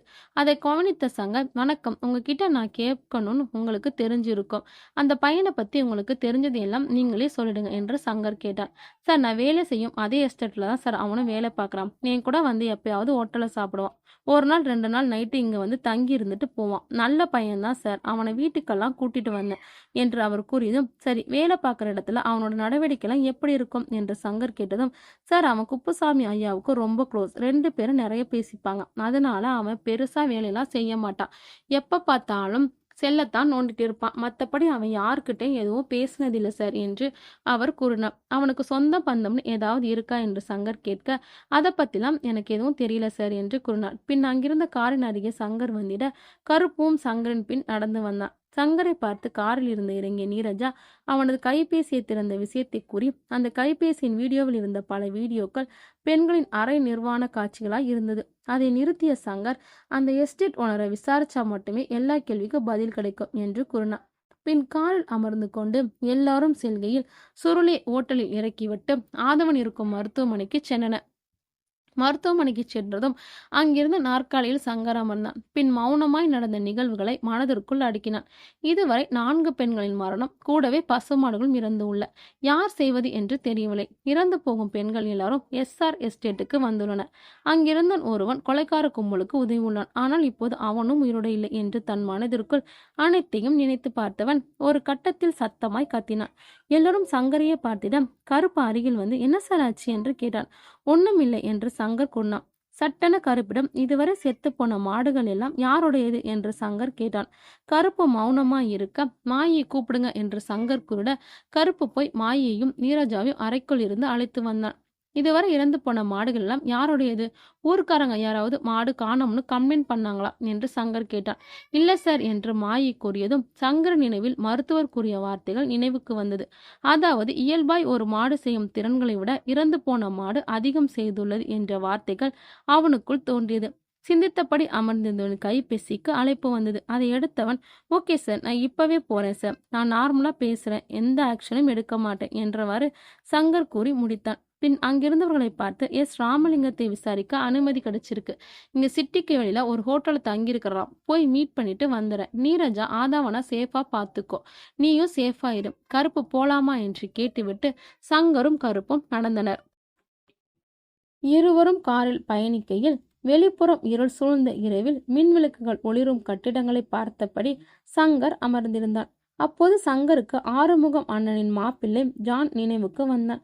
ஜான் ஒரு மருத்துவர். காலப்பட்டி கடத்தல் வழக்கில் அவனுக்கு சம்பந்தம் இருந்தது. அவன் நினைவுக்கு வந்ததும் ஜானின் தொலைபேசி எண்ணை தன்னுடைய கைபேசியில் சங்கர் தேடி பார்த்தான். ஜானின் நம்பர் இல்லை. அதனால் மகேஷிடம் ஜான் நம்பர் கேட்டு குறுஞ்செய்தி அனுப்பியிருந்தான். கார் ராமலிங்கம் தங்கியிருக்கும் நகர்ப்புற நட்சத்திர விடுதியில் நுழைந்தது. காரை நிறுத்திவிட்டு சங்கரும் கருப்பும் அவர் தங்கியிருக்கும் அறை எண்ணை தேடி படிக்கட்டில் நடந்தனர். 62 எண் கொண்ட அறையில் ராமலிங்கம் இருப்பதாக தெரிந்ததும் அந்த அறையை நோக்கி சங்கர் சென்றான். அந்த அறையின் வெளியே 2 பேர் நின்று கொண்டு இருவரையும் யார் என விசாரித்து அறைக்குள் இருக்கும் ராமலிங்கத்திடம் தகவலை கூற ஒருவர் சென்றார். பின் வெளியில் 2 பேர் வந்தனர். ஐயா உள்ள வரச் சொன்னார் என்று ஒருவர் கூற சங்கரும் கருப்பும் உள்ளே சென்றனர். தலையின் முன்பாதி முடிகள் இல்லாமல் கண்ணாடி அணிந்து கொண்டு வெள்ளை வேட்டி வெள்ளை சட்டை அணிந்து கொண்டு ஒரு நாற்காலியில் அமர்ந்திருந்தார். அவரின் உருவத் தோற்றமே அவர் ஒரு பழமை வாய்ந்த அரசியல்வாதி என்பதை கூறிவிடும். வாயா இன்ஸ், என்கிட்ட இதை கேட்கணும் சொன்னியாமே என்று ராமலிங்கம் கூறிடம் சங்கர் அறையின் கதவை பார்த்தான். உடனே கருப்பு அந்த அறையின் கதவை தாழ்பால் போட்டான். பின் சங்கர், இங்க பாருங்க, வயசுல பெரியவர் நீங்க, நிறைய அனுபவம் இருக்கு, அதனால நான் கேட்கும் கேள்விக்கு ஒழுங்கா உண்மையை மட்டும் சொல்லுங்க. இல்ல நான் ஏன் சொல்லணும், எனக்கு எதுவும் தெரியாது அப்படின்னு நினைச்சிங்கன்னா இந்த நிலைமை தான் உங்களுக்கும் வரும் என்று கூறிய சங்கர் தன் கைபேசியில் ஒரு வீடியோவை ஓடவிட்டான். அதில் குப்புசாமி அரைகுறை ஆடையுடன் ரத்தம் வழிந்த நிலையில் இருந்தான். உங்க SR எஸ்டரோட ஓனர் தான், செம்மடி, அவனுக்கு தெரிஞ்சதை சொல்லிட்டான், மீதியை நீங்க தான் சொல்லணும். எப்படி நார்மலா சொல்றீங்களா இல்ல இது போல விசாரிக்காவா? பாவம், வயசு வேற ஆயிடுச்சு என்று சங்கர் கூறியதும் எதிரே அமர்ந்திருந்த ராமலிங்கத்தின் உடலெல்லாம் அந்த ஏசியிலும் வியர்வை வழிந்தது. அதை துடைத்து கொண்டு, நான் சொல்லிடுறேன், 4 மாசத்துக்கு முன்னாடி என்னை 2 பேர் பார்க்க வந்தாங்க. ஒரு ஆராய்ச்சி நாங்க பண்ண போறோம். அதுக்கு சிறுவாணிபாடி இருக்கிற காட்டு பகுதியை எடுத்துக்க போறோம். இதுக்கு உங்க பர்மிஷன் வேணும். கூடவே உங்க ஹோட்டல்ல இருந்து குழி தோண்டி காட்டுக்குள்ள போற மாதிரி ஒரு சுரங்கப்பாதை வேணும்னு கேட்டாங்க. கூடவே 10 கோடி பணத்தையும் கொடுத்தாங்க. அதுக்கப்புறம் நான் எதுவும் கேட்காம செய்யுங்கன்னு சொல்லி குப்புசாமி அறிமுகப்படுத்தி விட்டேன். அதுக்கு பிறகு அவங்களே குழி தோண்டி இரவுல மட்டும் அவங்க ஆளுங்க எஸ்டேட்டுக்குள்ள வந்து அந்த சுரங்கப்பாதை வழியா காட்டுக்குள்ள போனாங்க. அவங்களுக்கும் என்னென்ன பொருள் வேணுமோ அதையெல்லாம் அந்த பாதை வழியே எடுத்துட்டு போனாங்க. கொஞ்ச நாள் போனதும் அவங்க ஆராய்ச்சிக்கு பொம்பளை பசங்க வேணும்னு கேட்டிருக்காங்க. அப்போதான் எஸ்டேட்ல வேலை செய்யற பையன் ஒருத்தன் ஹோட்டல்ல வந்து தங்கின பொண்ணை தப்பா படம் எடுத்துட்டான்னு போலீஸ் கேஸ் ஆச்சு. அவன்கிட்ட விசாரிச்சதுல ஹோட்டலுக்கு வர பொண்ணுங்களுக்கு அவங்களுக்கு தெரியாம தப்பா படம் எடுப்பன ஒத்துக்கிட்டான். நம்ம ஸ்டேஷன் இன்ஸ்பெக்டர் கிட்ட சொல்லி அவனை வெளியில எடுத்து அவன் மூலியமா சில பொண்ணுங்களை பிடிக்க ஆரம்பிச்சாங்க. அவன் இந்த ஃபோன் மூலியமா என்னென்னமோ பண்ணி சில பொண்ணுங்களை அந்த ஆராய்ச்சிக்கு கேட்கும்போது வர வைப்பான். அவங்க யாரை கேட்குறாங்களோ அந்த பொண்ணை மட்டும் நைட்டு அந்த சுரங்கப்பாதை வழியா காட்டுக்கு அனுப்பி வச்சிடுவோம்.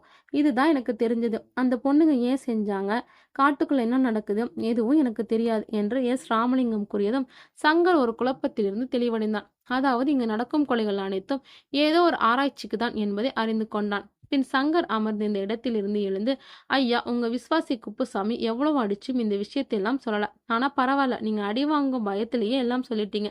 நீங்க பேசினதெல்லாம் ரெக்கார்ட் பண்ணி வச்சிருக்கேன். நான் வெளியில் போனதும் என்னைய கொல்ல ஆள் அனுப்புறதுன்னு குழந்தை பசங்க மாதிரி ஏதாவது பண்ணீங்க, உங்க அரசியல் அதிகாரம் எல்லாம் காணாம போயிடும், பார்த்துக்கோங்க என்று சங்கர் கூறிவிட்டு அந்த அறையின் கதவை திறந்து கொண்டு வெளியே வந்தான். கூடவே கருப்பும் வெளியே வந்தான். காரில் இருவரும் பயணிக்கையில் கருப்பு உள்ள நடந்ததெல்லாம் வெளியில சொல்லிட்டு இருக்காத, புரியுதா என்று சங்கர் கேட்ட. புரியுது சார், யாருக்கிட்டையும் சொல்ல மாட்டேன் என்று கருப்பு கூறினான். பின் சங்கர் தன் கைபேசியை எடுத்து பார்த்தான். அதில் மகேஷ் ஜானின் நம்பரை குறுஞ்செய்தியில் அனுப்பியிருந்தான். அந்த எண்ணிற்கு அழைப்பு விடுத்தான் சங்கர். ஜான் அழைப்பு எடுத்ததும், நான் இன்ஸ்பெக்டர் சங்கர் பேசுறேன் ஜான், எப்படி இருக்கீங்க? நான் நல்லா இருக்கேன். ஒரு சின்ன ஹெல்ப் ஜான், உங்க டீம் டாக்டர்ஸ் யாராவது ரிசர்ச்னு வெளியூர் போயிருக்காங்களா என்றவர் சங்கர் பேசினார். இல்லை சார், இப்போ நான் அந்த ஹாஸ்பிட்டலில் ஒர்க் பண்ணல சார், தனியாக கிளினிக் வச்சிருக்கேன்.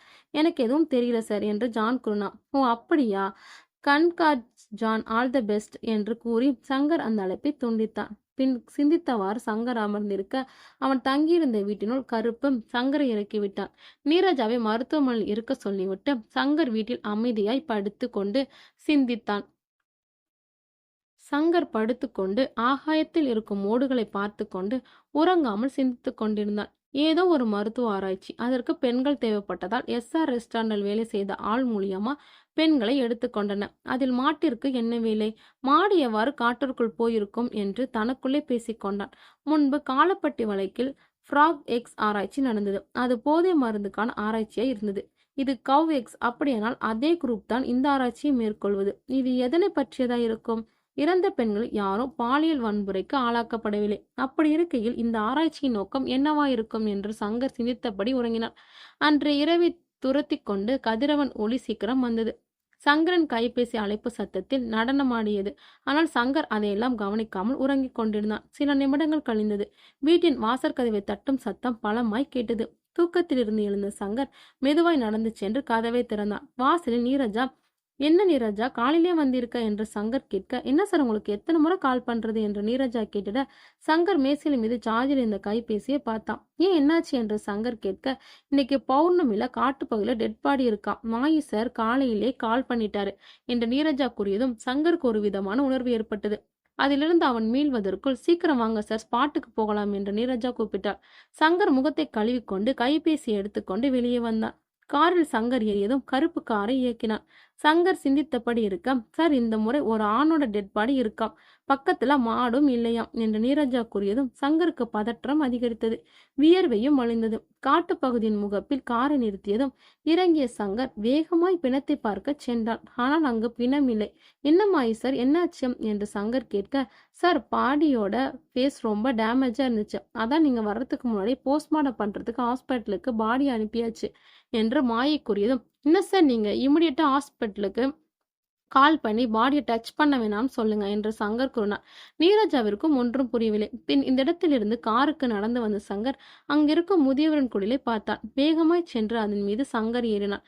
அந்த குடிலில் முதியவர் இல்லை. பின் அங்கிருந்த சங்கர் மெதுவாய் காரை நோக்கி வந்தான். நீரஜா எதுவும் புரியாமல், என்ன சார் ஆச்சு என்று கேட்டான். சொல்றேன், ஃபர்ஸ்ட் ஹாஸ்பிட்டல் போய் பாடியை பார்ப்போம் என்று சங்கர் கூறிவிட்டு காரில் ஏறினான். பின் நீரஜாவும் ஏறிட கார் புறப்பட்டு மருத்துவமனையின் பிணவரைக்கு சென்றது. அங்கு சென்றதும் ஆம்புலன்ஸிலே பிணம் இருப்பதாக ஊழியர்கள் கூறினர். ஆம்புலன்ஸில் ஏறி நீரஜாவும் சங்கரும் பாடியை பார்த்தினர். உடல் முதியவரின் தோற்றம் போல் இருந்தது. முகம் அடையாளம் தெரியாதபடி சிதைக்கப்பட்டிருந்தது. நீரஜா திரும்பிக் கொண்டாள். சங்கர் அந்த பிணத்தின் சட்டை பொத்தானிலிருந்து ஒரு சிறிய பொருளை எடுத்தான். பின் ஆம்புலன்ஸிலிருந்து இறங்கினான். நீரஜா வரும் இறங்கி, என்ன சார் அது என்று கேட்டாள். ஹிடன் கேமரா ஷர்ட் பட்டன்ஸ்ல வச்சுக்கலாம் என்று கூறினார். என்ன சார் சொல்றீங்க? உள்ள இருக்கிறது அந்த முதியவர் தானா அப்போ என்று நீரஜா கேட்க, ஆமா, நேத்து தான் நான் அவரை பார்த்து பேசினேன். அந்த காட்டுப்பகுதியில அவர் குடிசை இருக்கிறதுக்கு காரணம் புதையல் எடுக்கிறதுக்கு. அதை பத்தி அவர்கிட்ட பேசிட்டு இந்த காட்டுக்குள்ள ஒரு துளை இருக்கும், அது எங்க இருக்குன்னு கண்டுபிடிங்கன்னு சொன்னேன். ஏன்னா நம்ம அன்னைக்கு எஸ்ஆர் எஸ்டேட்ல ஒரு துளையை பார்த்தோம்ல, அது இந்த காட்டுக்குள்ள தான் வந்து முடியும்னு சந்தேகப்பட்டேன். ஆனா அது எங்க இருக்குன்னு எனக்கு தெரியாது. அதை இவர் மூலியமா தெரிஞ்சுக்கலான்னு நினைச்சேன். நான் அன்னைக்கு சந்தேகப்பட்டது போல எஸ்ஆர் எஸ்டேட்ல இருந்து காட்டுக்குள்ள ஒரு சுரங்கப்பாதை இருக்கு. இது நேத்து நைட்டு எஸ் ராமலிங்கமே சொல்லிட்டாரு. தேவையில்லாம இப்போ இவரும் இறந்துட்டாரு என்று சங்கர் கூறினார். என்ன சார், நீங்க நேத்து நைட்டே இவர்கிட்ட காட்டுக்குள்ள போக வேணாம்னு சொல்லியிருக்கலாம்ல என்று நீரஜா கேட்டார். கண்டிப்பா நான் சொல்லியிருந்தா இவர் அந்த துளையை தேடி காட்டுக்குள்ள போயிருக்க மாட்டாரு. இப்ப இறந்தும் இருக்க மாட்டார் என்று சங்கர் வருத்தத்துடன் கூறினார். பின் அமைதியா இருவரும் நின்றிருக்க அருகில் இருந்த காரில் புறப்பட்டனர். கார் சென்று கொண்டிருக்கையில் டீ கடையை பார்த்து நிறுத்து கருப்பு என்று சங்கர் கூறினான். தேநீர் கடையில் கார் நின்றதும் கருப்பு இறங்கி 3 டீனா என்று கடைக்காரிடம் கேட்க, டீ போட பால் இல்லப்பா, வேணும்னா கருப்பட்டி காஃபி போடவான்னு கேளு என்று கூறினார். கடைக்காரர் கூறியதும் கருப்பு வந்து கேட்டுக்கொண்டு கருப்பட்டி காஃபியை போட சொன்னான். அப்போது காருக்கு வெளியில் நின்று கொண்டிருந்த சங்கர், நீரஜா லேப்டாப் இருக்கா இப்போ என்று கேட்டதும் காரின் பின்புற கதவை திறந்து லேப்டாப்பை எடுத்து ஆன் செய்தார். பின் சங்கர் கொடுத்த பெத்தானை கேமராவில் ஒரு கேபிளில் சொருகி அதை லேப்டாப்பில் இணைத்தாள். பின் லேப்டாப்பில் அவள் ஏதேதோ தட்டி கொண்டிருக்க கருப்பு காஃபியுடன் வந்து நின்றான். இருவரும் காஃபியை வாங்கி குடிக்க தொடங்கின. லேப்டாப்பில் வீடியோ ஓட தொடங்கியது.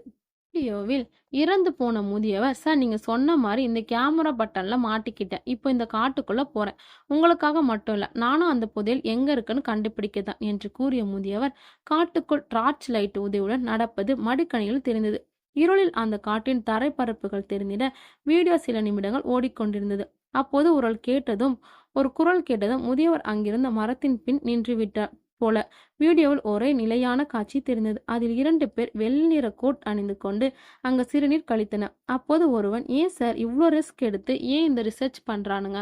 இந்த கவர்மெண்ட் அப்ரூவலோட பெரிய ரிசர்ச் சென்டரலே பண்ணலாம்ல என்று கேட்டிட, அடே இது மட்டும் சக்சஸ் ஆச்சுன்னா உலக நாடுகளே இதுதான் ஆட்டி படைக்கும். இங்க பாருடா, இன்றைய தேதியில கிராமங்கள்ல கிடைக்கிற பால் எல்லாத்தையும் கொள்முதல் பண்ணி அரசாங்கமே விலை நிர்ணயம் பண்ணி விக்குது. ஆனா இது பொதுமக்களின் தேவையை பூர்த்தி செய்யல. ஒரு கிராமத்துக்கு கறக்கிற பால் ஒரு நிறுவனத்தின்கிட்ட போறதுக்கு 3 அடுக்கு லேயர் இருக்கு. அந்த லேயரை தாண்டி போகும் பால் எல்லாம் பதப்படுத்தப்பட்ட ஐஸ்கிரீம், வெண்ணெய்னு நிறைய பால் சார்ந்த பொருட்கள் தயாரிக்கப்பட்டு விற்பனை செய்யப்படுகிறது. இதுல ஒவ்வொரு ஸ்டேட்டுக்கும் ஒரு மேஜர் கம்பெனி டாமினேட் பண்ணுது. பால் உற்பத்தி செய்யற விவசாயிக்கு சிறிய தொகை கொடுத்து வாங்கும் நிறுவனம் மீண்டும் அதே விவசாயிக்கிட்டே பெரிய தொகைக்கு பால் சார்ந்த பொருட்களை விற்பனை செய்யுது. இப்ப விவசாய நிலையங்கள் அவ்வளவா இல்ல. மாடுகளின் எண்ணிக்கையும் கிராமப்புறங்களில் குறைவா இருக்கு. இதனால இன்றைய சூழல்ல உலகமே பால் கொள்முதல தட்டுப்பாட்டை சந்திக்குது. இதுக்கு தான் இந்த கவ் எக்ஸ் மெடிசனை ரெடி பண்ணுறோம். இதை கவர்மெண்ட் மூலியமா பிஸ்னஸ் பண்ண ப்ராஃபிட் பண்ண முடியாது. அதுக்காக தான் இந்த மாதிரி ஒரு குக்கிராமத்தில் காட்டுக்குள்ளே பண்ணுறாங்க என்று மற்றொருவர் கூறினார். புரியுது சார், ஆனால் உண்மையிலே இதுக்கெல்லாம் மாஸ்டர் மைண்டாக இருக்கிற அந்த பொம்பளை ஒரு ஜீனியஸ். எப்படி யோசிச்சிருந்தா பெண்களுக்கு நேச்சுரலாக இருக்கக்கூடிய ஈஸ்ட்ரோஜன், புரோஸ்ட்ரோஜன் ஹார்மோன்ஸ் லெவலை குறைச்சி லாக்டோஜன் ஹார்மோன்ஸில் இன்க்ரீஸ் பண்ணி அந்த ஹார்மோன்ஸ் எடுத்து நம்ம உருவாக்குற மாடுங்களுக்கு கொடுத்து அதிகபட்சமான பாலை எடுக்கிற மெத்தடெல்லாம் எப்படி சார் யோசிச்சிருப்பாங்க என்று கேட்டிட, அது வெரி சிம்பிள். இப்போல்லாம் நிறைய பேர் சைல்ட் அடாப்ட் பண்ணிக்கிறாங்க சைல்டை. அவங்க எல்லாம் தாய்ப்பால் கொடுக்கணும்னு நினைச்சா இந்த மெத்தடை தான் ஃபாலோ பண்றாங்க. அது ஃபேஸை வச்சா அப்புறம் 20:50:30 இந்த டெஸ்ட்ரோயோவா மாடலை வச்சுக்குதான் இந்த கவ் எக்ஸ் மெடிசனோட ரிசார்ட் ஸ்டார்ட் ஆச்சுன்னா அருகில் இருந்தவர் கூற, சார் இந்த ரேஷியோ என்ன என்று கேட்க, இவ்வளோ நாளாக இந்த டீம்ல இருக்க இது தெரியாம இருந்தா இப்போ 24/7 கிடைக்கிற பால் பாக்கெட்ல ஃபுல்லா பால் முழுக்க மாட்டுப்பால் கிடையாது. ஏன்னா இவங்க இருக்கிற மாட்டுகளோட எண்ணிக்கைக்கும் நம்ம யூஸ் பண்ற பாலோட எண்ணிக்கைக்கும் பெரிய டிஃப்ரென்ஸ் இருக்கு. இதை ஈக்குவல் பண்ணதான் இந்த ரேஷியோவை யூஸ் பண்றாங்க. அதாவது 20% மாட்டுப்பால், 50% சோயா பால், மீதி 30% தண்ணீர். இப்போ அதை நம்ம குடிக்கிறோம். இதையே மாடலை வச்சு பெண்களோட ஹார்மோன்ஸை மாடுகளோட நெட்ரோல்ஸ் நுண்ணுயிர்களோட மிக்ஸ் பண்ணி பாலோட உற்பத்தி அதிகரிக்கிறதுலே கல் எக்ஸ் ஓட குறிக்கோள் என்று அவர் கூறியதும் அவர்கள் கோட்டில் பாட்டில் உழுந்த ஊ ஊ வாக்கி டாக்கியில் ஒரு அலோன்ஸ்மெண்ட். உடனே அந்த இருவரும் மரத்திற்கு பின் இருந்த முதியவரை பிடித்தனர். பின் அவரை ஒரு இடத்திற்கு அழைத்துச் சென்று சித்திரவதை செய்து கொள்கின்றனர். அவர் புதையல் எடுக்க வந்ததாக மட்டுமே கூறுகிறார். பின் அவரை அடித்து கொலை செய்து பிணத்தை கொண்டு வந்து காட்டுப்பகுதியின் முகப்பில் இருவர் போட்டு விடுகின்றனர். அதன் பின் போலீசார் வந்து பிணத்தை ஏற்றி செல்வதெல்லாம் ரெக்கார்டாகியிருந்தது. அந்த வீடியோ பார்த்து முடித்ததும் தன் கையில் இருக்கும் கருப்பட்டி காப்பியை சங்கர் பார்த்தார். அதேபோல் நீரஜாவும் கருப்பை பார்த்துவிட்டு டம்ளரை கடையில் ஒப்படைத்தனர். பின் காரில் அமர்ந்து கொண்டு நீரஜா, யூஸ் பண்ண தெரியுமா என்று சங்கர் கேட்டிட, எஸ் சார் என்று நீரஜா கூறினார். பின் கருப்பு, அந்த எஸ்டேட்டுக்கு வண்டியை விடு நீ என்று கூறிய சங்கர் தன் கைபேசியில் உயரதிகாரிக்கு அழைப்பு விடுத்து நடந்த அத்தனை நிகழ்வுகளையும் கூறினார். பின் சார், இப்போ அந்த ஸ்பாட்டுக்கு நானும் நீரஜாவும் போறோம். நீங்க ஒரு டீமா அந்த காட்டுக்குள்ள வர ஆர்டர் போடுங்க சார் என்று சங்கர் கேட்டுக்கொண்டார். அவர் அதற்கு அனுமதி அளித்திட கார் நேராக எஸ்டேட்டுக்குள் வந்து நின்றது. காரில் இருந்து இறங்கிய சங்கர் கருப்பிடம், கருப்பு, நீ அந்த காட்டு பகுதிக்கு போ, அங்க ஒரு போலீஸ் டீம் வரும், அவங்களுக்கு நீ ஹெல்ப்ஃபுல்லா இரு என்று கூறிவிட்டு சங்கர் நடந்தான். அவனை பின்தொடர்ந்து வந்த நீரஜா சங்கர் அங்கிருந்த துறையை குறித்ததும் அவளும் அதற்குள் இறங்கினாள். சுரங்க பாதைக்குள் இருவரும் நடந்து சென்றனர். அந்த பாதைக்குள் மின் விளக்குகள், பெரிய அளவிலான மின்சார ஒயர்கள் எல்லாம் இருந்தன. கவனமாய் அதில் நடந்து சென்ற இருவரும் அந்த சுரங்க பாதை முடியும் இடத்தில் பள்ளத்திலிருந்து மேலே எழுந்தனர். காட்டின் மைய பகுதி போல் அது இருந்தது. அப்போது சங்கர் தன்னிடம் இருந்த துப்பாக்கி நீரஜாவிடம் கொடுத்தான். நான் முன்னே போறேன், நீ எனக்கு பின்னாடியே இரு என்று கூறிவிட்டு சங்கர் முன்னோக்கி துப்பாக்கியுடன் நடந்தான். அப்போது அங்கு கண்ணாடியால் ஆன ஆய்வுக்கூடம் ஒன்று பளபளப்பாய் இருந்தது. அதனுள் சங்கர் நுழையில் 2 தோட்டாக்கள் வெடிக்கும் சத்தம் கேட்டது. அவன் ஒளிந்திருந்து பார்த்ததில் அந்த வீடியோவில் பேசிய இருவரும் இறந்து கிடந்தனர். அப்போது அங்கு ஒருவன், சீக்கிரம் இழந்த இன்னும் கொஞ்ச நேரத்துல போலீஸ் வர போறாங்க, எல்லாத்தையும் அழிச்சிடுங்க என்று அவன் கூறினான். அவன் இதற்கு முன் ஃபாரஸ்ட் பகுதியில ஹெலிகாப்டர்ல வந்தவன் போல் இருந்தான். சங்கர் அவன் முன் தோன்றி அவனை சுட்டான். உடனே அங்கிருந்த அனைவரும் அவர்களாகவே தோட்டா பாய்ந்தது போல் கீழே விழுந்தனர். சங்கருக்கு ஒன்றுமே புரியவில்லை. அவன் அந்த அறையை சுற்றி சுற்றி பார்த்தான். அங்கு இளம் கன்றுகள், மாடுகள் என அனைத்தும் கண்ணாடிக்குள் இருப்பதை கண்டான். அப்போது திடீரென அந்த இடம் இடிவதைக் கண்டு சங்கர் வெளியே வந்தான். அப்போது அங்கு கீழே விழுந்த ஒருவரின் கையில் இருந்த சென்சார் வெடித்துதான் அவர் உயிரிழந்ததை சங்கர் அறிந்து கொண்டான். அந்த இடம் சில நிமிடங்களில் இருந்த இடம் தெரியாமல் அழிந்தது. சங்கர் வெளியே வந்தவுடன் நீரஜாவும் அவன் அருகில் வந்து நின்றாள். என்ன சார் இது, எல்லாம் ஃபர்ஸ்ட் போல் மாறிடுச்சு என்று கேட்டாள். இங்க நடக்கிற எல்லாத்தையும் யாரோ ஒருத்தர் வெளியிலிருந்து ஆப்ரேட் பண்றாங்க, நாம எதையும் இங்க இருந்து எடுக்கக்கூடாதுன்னு இப்படி பண்ணிட்டாங்க என்று சங்கர் கூறினார். அங்கு மாவு போல் ஆன இடம் தீப்பற்றி எரிய ஆரம்பித்தது. அங்கிருந்த மாடுகளும் எரிந்தன. சங்கருக்கு ஒன்றும் புரியவில்லை. அங்கிருந்த காட்டு வழியிலே வெளியே வந்தான். உயர் அதிகாரிக்கு தகவலை சங்கர் கூறினான். பின் ஆதவனை மருத்துவமனையிலிருந்து நீரஜாவும் அவனது காதலை ஏற்றுக்கொண்டு சென்னைக்கு கிளம்பினார்கள். சங்கரும் பேருந்தில் அமர்ந்து கொண்டு உதகைக்கு சென்றான். அப்போது அவன் அருகில் ஒருவர் கைபேசியில் பார்த்த வீடியோவில் சிறுவாணிப்பாடு காட்டுப்பகுதியில் புதையலை எடுக்க மர்ம கும்பல் சிலர் பெண்களை நரபலி கொடுத்தனர். இதனை காவல்துறையினர் அதிரடியாக கண்டுபிடித்தனர் என்று அந்த செய்தி வீடியோவில் கூறப்பட்டது. அதை பார்த்த சங்கருக்கு, யார் வெளியிலிருந்து அந்த கண்ணாடி ஆய்வு கூடத்தை அளித்தது? அந்த இரவில் மருத்துவர்கள் பேசுகையில் ஒரு பெண்ணின் அறிவை பாராட்டினார்கள். அந்த பெண் யாராக இருக்கும் என்று தனக்குள்ளே கேட்டுக்கொண்டான். அப்போது அவன் கைபேசியில் அழைப்பு வந்தது. அதில் பிரியா கூப்பிட்டாள். அதை எடுத்து சங்கர் பேச ஆரம்பித்தான். அவனிடம் நடந்த அனைத்தையும் கூறிவிட்டு, இப்ப வேணும்னாலும் இந்த கேஸ் முடிந்திருக்கலாம், ஆனால் இதன் பின் யாரோ இருக்கிறார்கள், நான் கண்டுபிடிப்பேன் சீக்கிரமே என்று கூறிவிட்டு அவன் சிந்தனையில் மூழ்கினான். நன்றி. இந்த ஸ்டோரி பிடிச்சிருந்தா லைக் பண்ணுங்க. இதே மாதிரி டிஃப்ரெண்டான ஸ்டோரி பார்க்கணும்னா நம்ம வாய்ஸ் ஆஃப் கேலக்ஸியை சப்ஸ்கிரைப் பண்ணி ஃபாலோ பண்ணுங்க. நாளைக்கு பார்க்கலாம். பாய்.